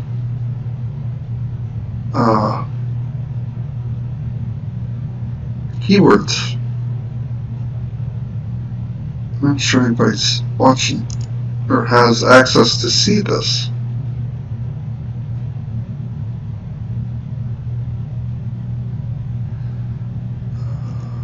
So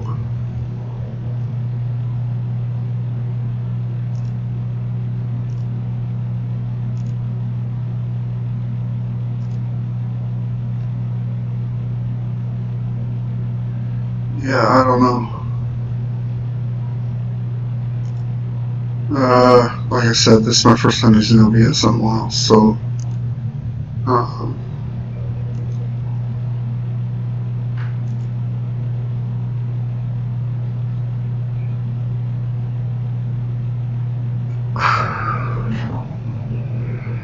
anywho, okay, so I'm going to switch the camera over to scene, to the desktop, and we'll watch the last video that I did, and the inspiration video I think it was, and I'll just look for that one point where I found rubbed up against some old trauma,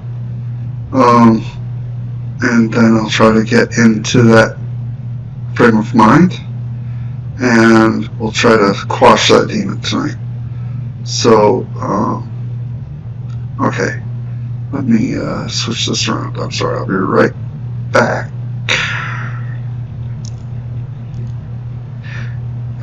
Remove this.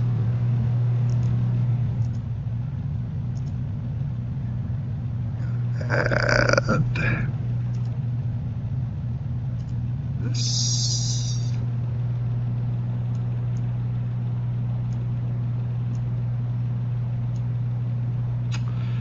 And we'll add desktop.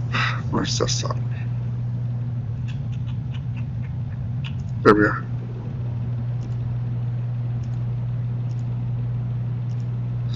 Okay. So, yeah. There we are. All right. So that's my little doggy, Soteria. So we go to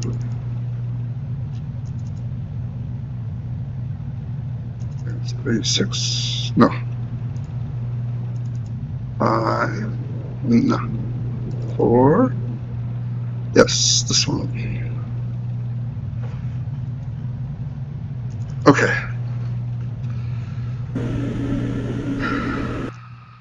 So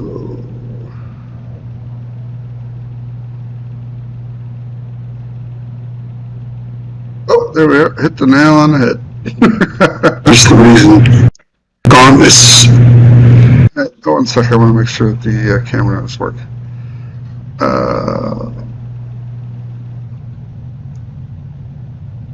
Why?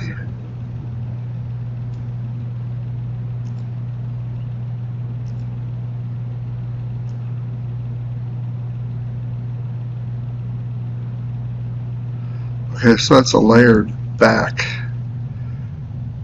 How do I bring up a layer?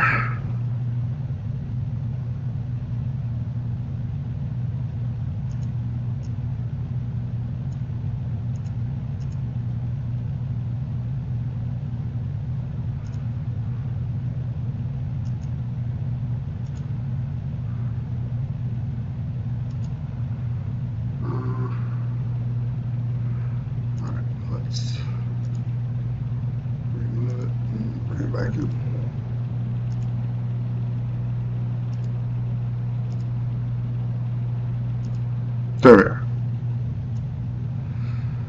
Then layering. All right, so here we are at the video.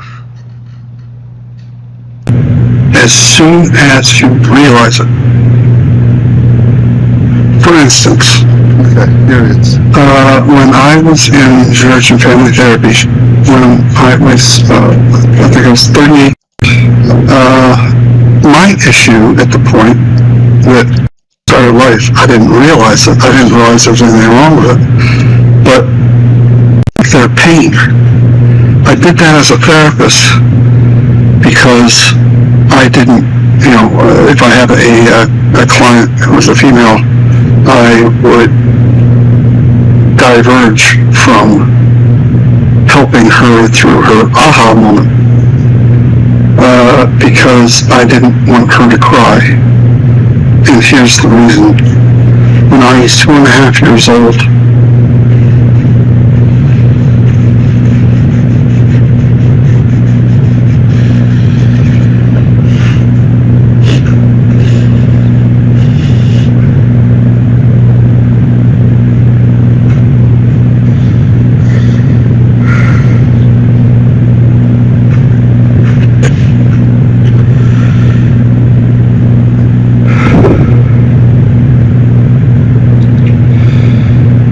I was 2.5 years old, my father killed himself.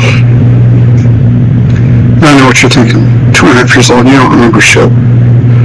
Well, from 2.5 years old till the time I was 8, every time I woke up at night, which we're going to go over sometime, recurring dreams. It's very incredible. It's incredible. Every time I woke up at night, I saw a dead body on the floor. I experienced recurring nightmares until the time I was 38 in these classes I'm telling you about, of which we're going to go over sometime, recurring dreams. It's very incredible. It's an incredible thing to go through. I'm also going through it more in English book.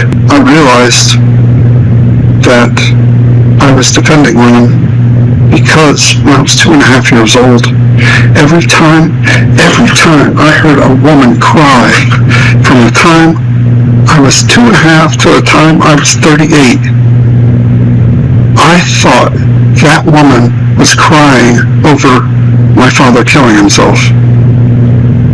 You tell me that didn't affect me somehow. Okay, so I'm sorry, let me get back to display capture. No, don't need that anymore. So, alright, well, it seems as though, what was going on was because the first thing I talked about was that people didn't think that I was harmed from it. So, okay, before I start talking about that crap, alright, let me just say this. I don't know what I'm going to be getting into, so it might be kind of strong. There might be a lot of triggers here for people. Please watch at your own discretion. This is not for children. No, this is not for children. And I don't know what this is going to do to me. I may break down. I don't know.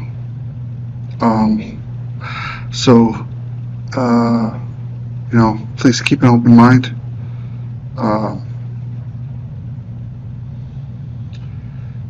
Therapy in general for people is a messy situation. For those of you who've been through it before, you know, it can be messy. Me,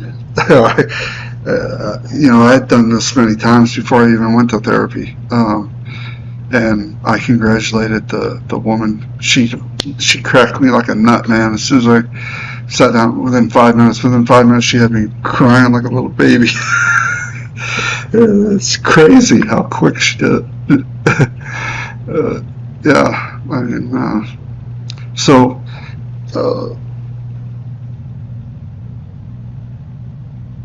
this could be, like I said, I'm going to try to communicate well, and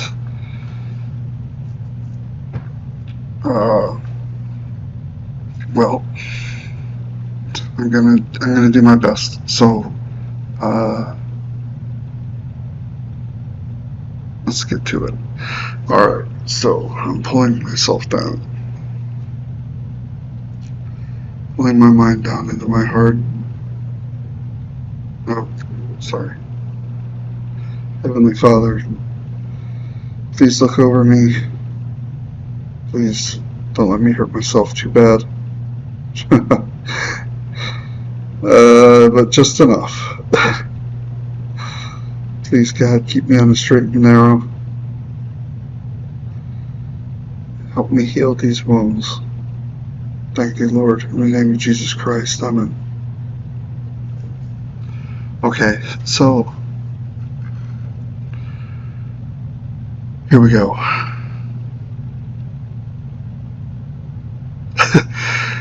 Alright. Am I crazy for doing this on camera? Fuck it.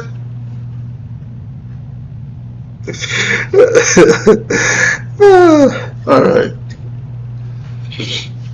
Let's level up.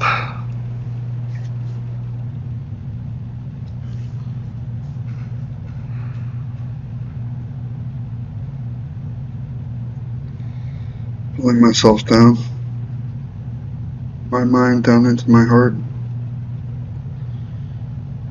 with reasoning and analysis.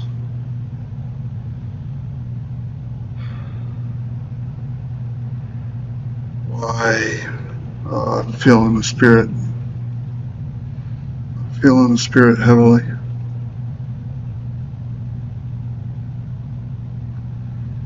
Please, God. Why? When I was 2.5 years old.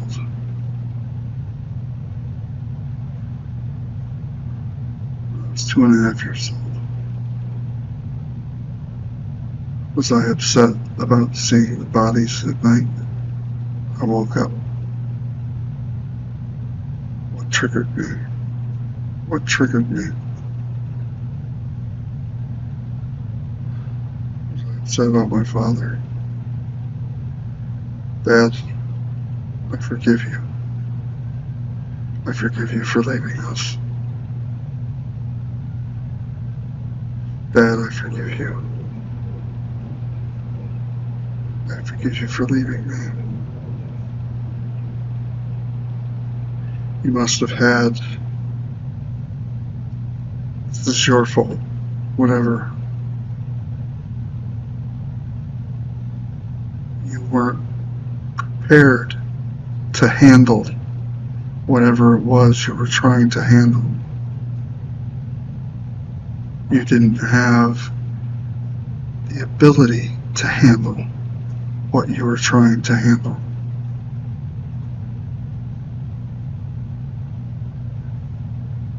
That's on you. I was a child. I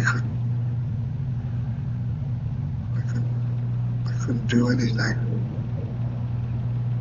I wasn't even old enough to change my own diapers.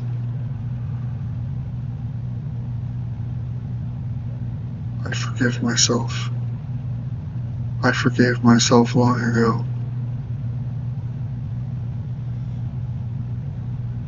I forgive you, Dad.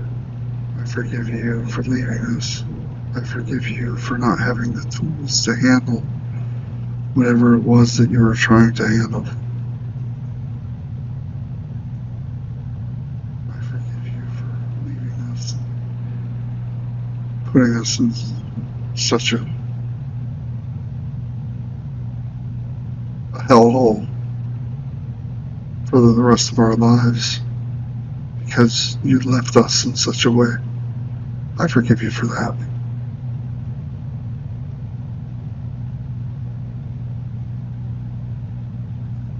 But that is your fault, not mine.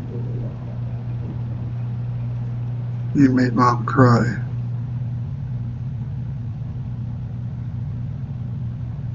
Did it when we were all home. Why would you kill yourself when we were there with you?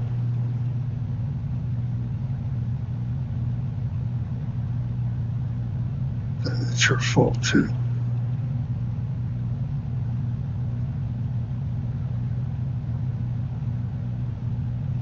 Why would you want your children to see this?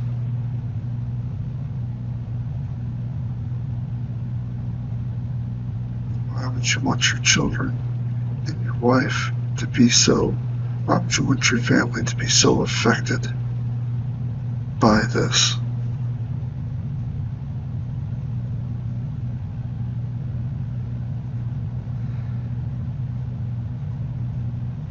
I forgive you because you couldn't deal with what you were dealing with. And moreover, you couldn't handle what you were dealing with. Moreover, you didn't know how to handle what you were dealing with. You didn't know what to do. Maybe you just wanted to be next to your family when you died. I don't know.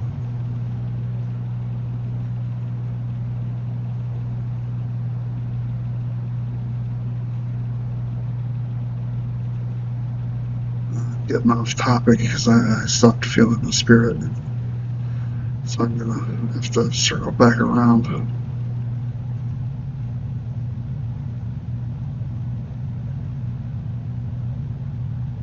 Heavenly Father, I know you don't expect us to be perfect. Jesus Christ was the only perfect individual here on earth when he was here. I know you don't expect us to be like him, but we can strive to be. I know what my dad did was a sin. A very bad thing that he did. He caused a lot of pain, a lot of grief, a lot of overwhelming emotion. But I forgive him.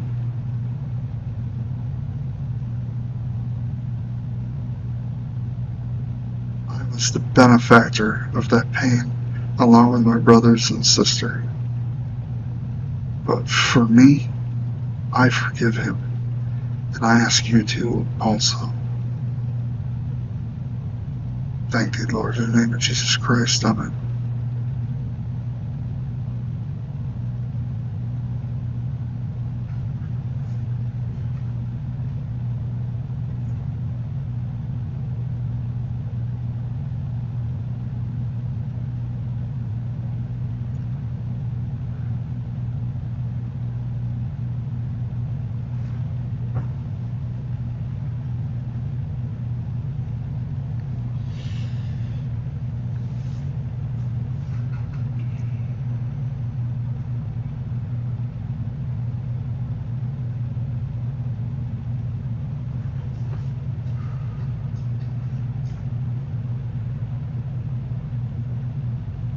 When I was 2.5 years old.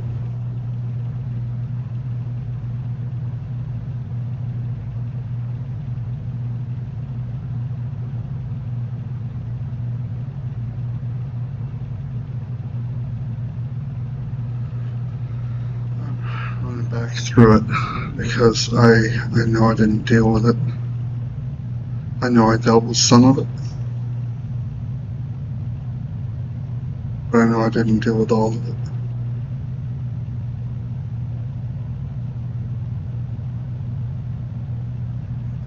I know I dealt with some of it because I felt the Spirit with me. I felt light filling me up.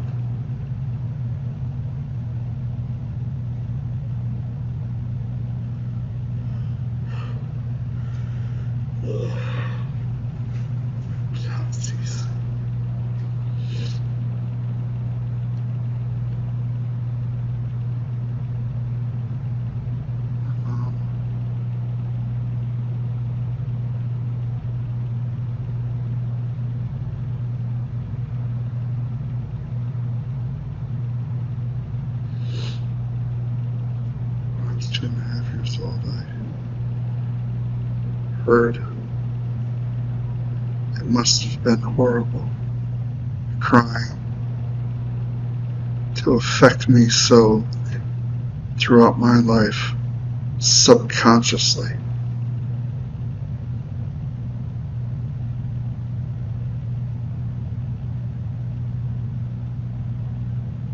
What must I have seen?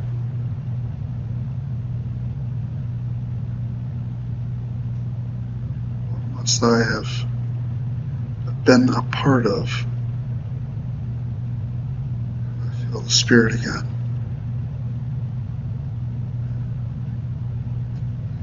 Very strong.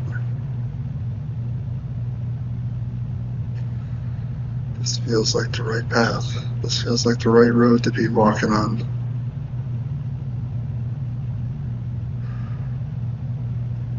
What did I see?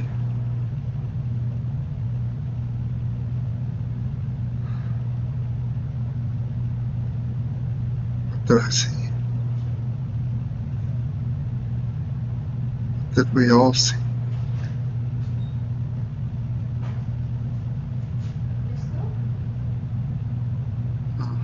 Oh, baby. See?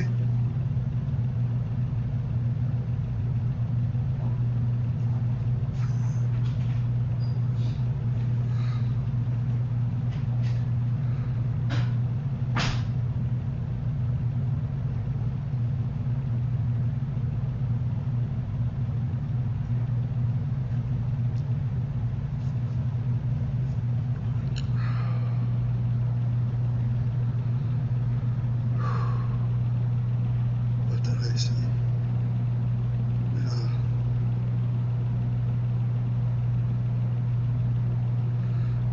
I have images in my mind. Horrific images. But I don't know if it's true.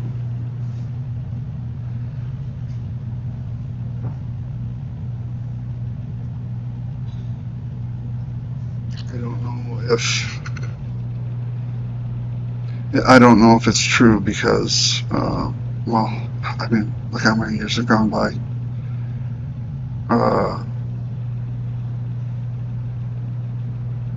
I do know that I felt as though I've dealt with something tonight. So, I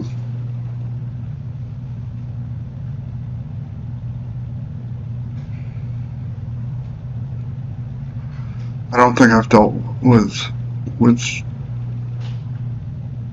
anything concerning my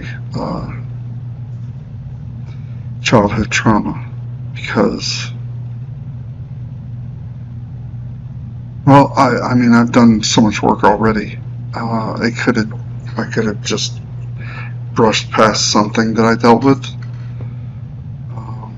It's not like I dealt with the hard truth of what happened. I did that in the past, so I could have just been dealing with a sliver of something.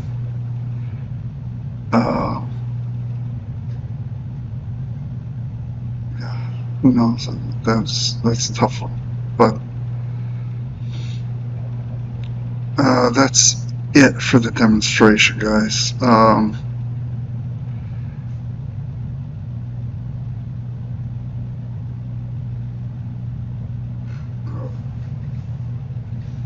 don't feel exhausted, so I know I didn't deal with anything too heavily tonight, but I do feel tired, so I know I got something.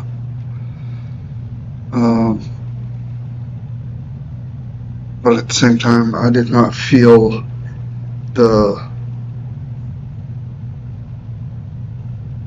I felt some moments of anxiety being lifted, but I did not feel like a vanishing. I did not feel anything vanishing. It's hard to explain. If you've been through any kind of something like this, self-discovery, or through therapy of any sort, you know that aha moment of realization. That when you have that realization, that triggers like the heavy.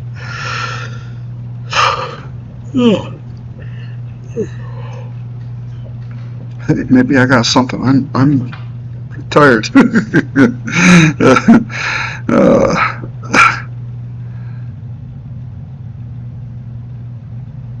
Yeah, some work. I got some work done tonight. So that is how you go through these things. When you don't have a camera on you, these will come faster.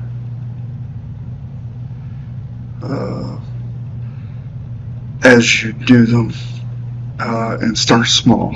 Okay, that's to build up your skills in doing them. Thinking through all this stuff and walking down that road, trying to figure out why this, why that, whose fault that is, and forgiveness.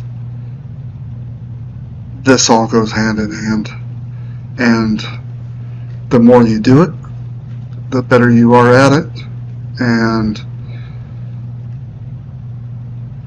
things like normally I do it in the moment when it happens, if I realize it at the time.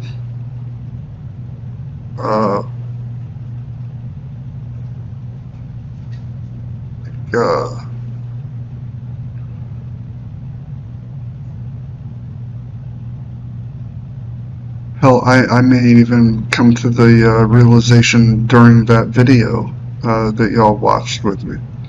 I was pretty hard hit by it. I may have taken care of that at that time.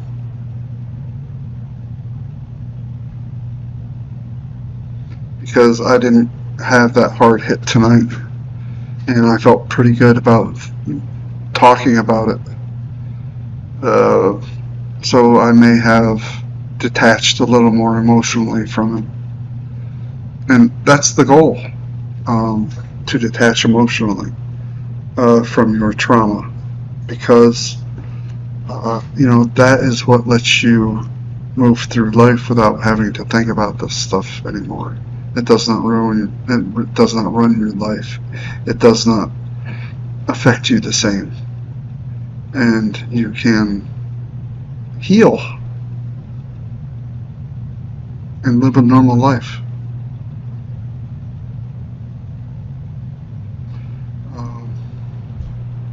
So this is a capstone, and this is the next video I release will be a compilation of the first two steps. Well, of the first step, assigning responsibility. That is taking responsibility, owning responsibility. That is this whole line of videos that I've done up to this point. They've all been working on number one, learning to assign responsibility. Like I said, this usually goes in 2 steps: assigning responsibility, and the second step is learning to forgive. I have not pushed that as hard as I would have liked to, because I was focusing on assigning responsibility. But we'll be giving you some tips and tricks on how to learn to forgive, because that is not easy. It's as easy as learning to assign responsibility, because some people can't do it. But I know that everyone reacts differently to different. Like somebody could say the same thing to me 10 times, and it might only hit me once what they're saying, or how they're trying to say it, or there's.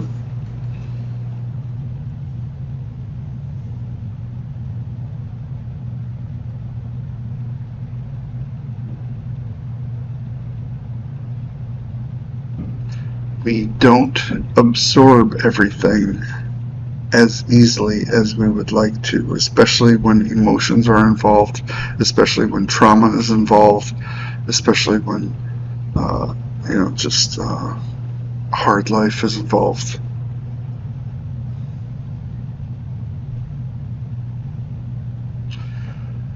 So I will leave you with this. For those of you walking this path, I salute you, and I'm here for you. My phone number, I will throw that up right now.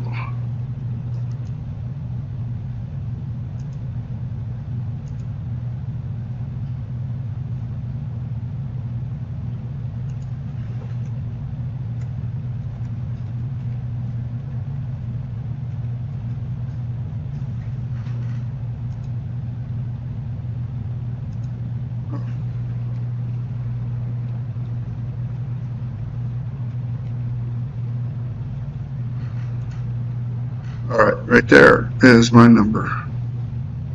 If you need help with anything to do with this, seriously, I'm here for you. I will go through this with you. I will help you along the way. We can get through this together. We will all help each other. That is my goal. We will all come together as a community and help each other through this shit that we did not ask to be part of, and are dealing with. Most of us are Sigmas. I think we all are. These, and that's the weird thing. Sigmas are going to be coming together to heal each other, make each other stronger.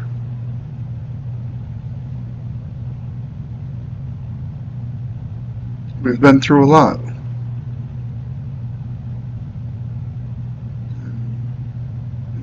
most of us have not had anyone else in their family to help them. So maybe we can be each other's family.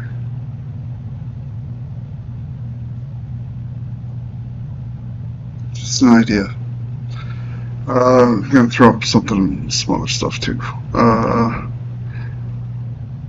This is our website.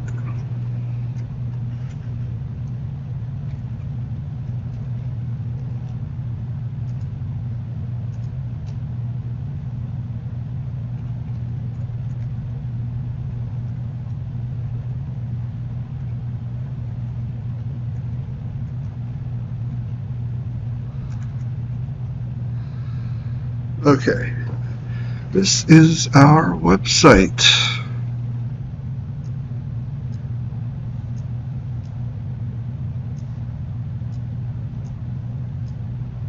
Oh my gosh, that's long. That's what she said. All right.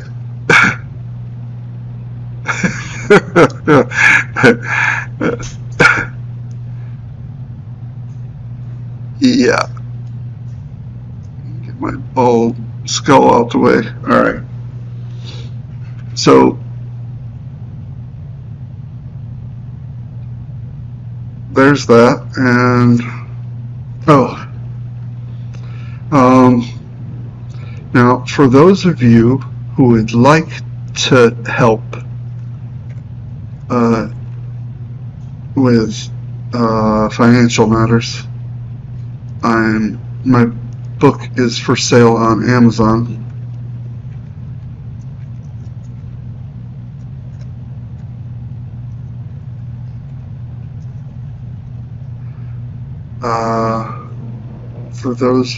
That's for those of you who can help and who would like to. For those of you who would like to but you just can't, and hey, I'm one of those. I can't afford nothing right now. I just quit my job. I want to spend more time with my daughter. I haven't seen her serious. I've missed her little life so far, and I'm not missing it anymore. I'm trying to dig in and figure this out. So, for those of you who would like to help out financially, and this would go towards creating a space for us. If you go to spiritualindependence.org, you'll see what I'm trying to do. I'm trying to put together, get a piece of land, throw up a bed and breakfast, camping spots, and people can come up, and we'll do this an intense week of self-discovery and dual discovery, group discovery. We'll just have roll balls out, and cheap too. That's what I want to do. I'm not sure the prices yet because there's too many things that are just too hard to figure out right now. But all the proceeds for this will go towards creating a space for us to learn and heal. And Chronicles of Iron Thunder Road, that is the first book in the series. I hope to do 10 book series. Don't know how much content we'll have, but it'll be at least 6 or 7. But anyway, that's the story of Ian Butler and his journey through trauma and healing. The first book is all about trauma. The second book, he's starting to heal. And that should be out here. I'm thinking, I really wanted it out by the end of August, but it might be like mid to end of September. just running into some problems, like always. If I didn't do things the hard way, I wouldn't know how to do things at all. You know what I mean? Alright, so thank you all very much for watching. I hope this helps somebody. Yeah, y'all have a nice night, and I wish you the best. Bye.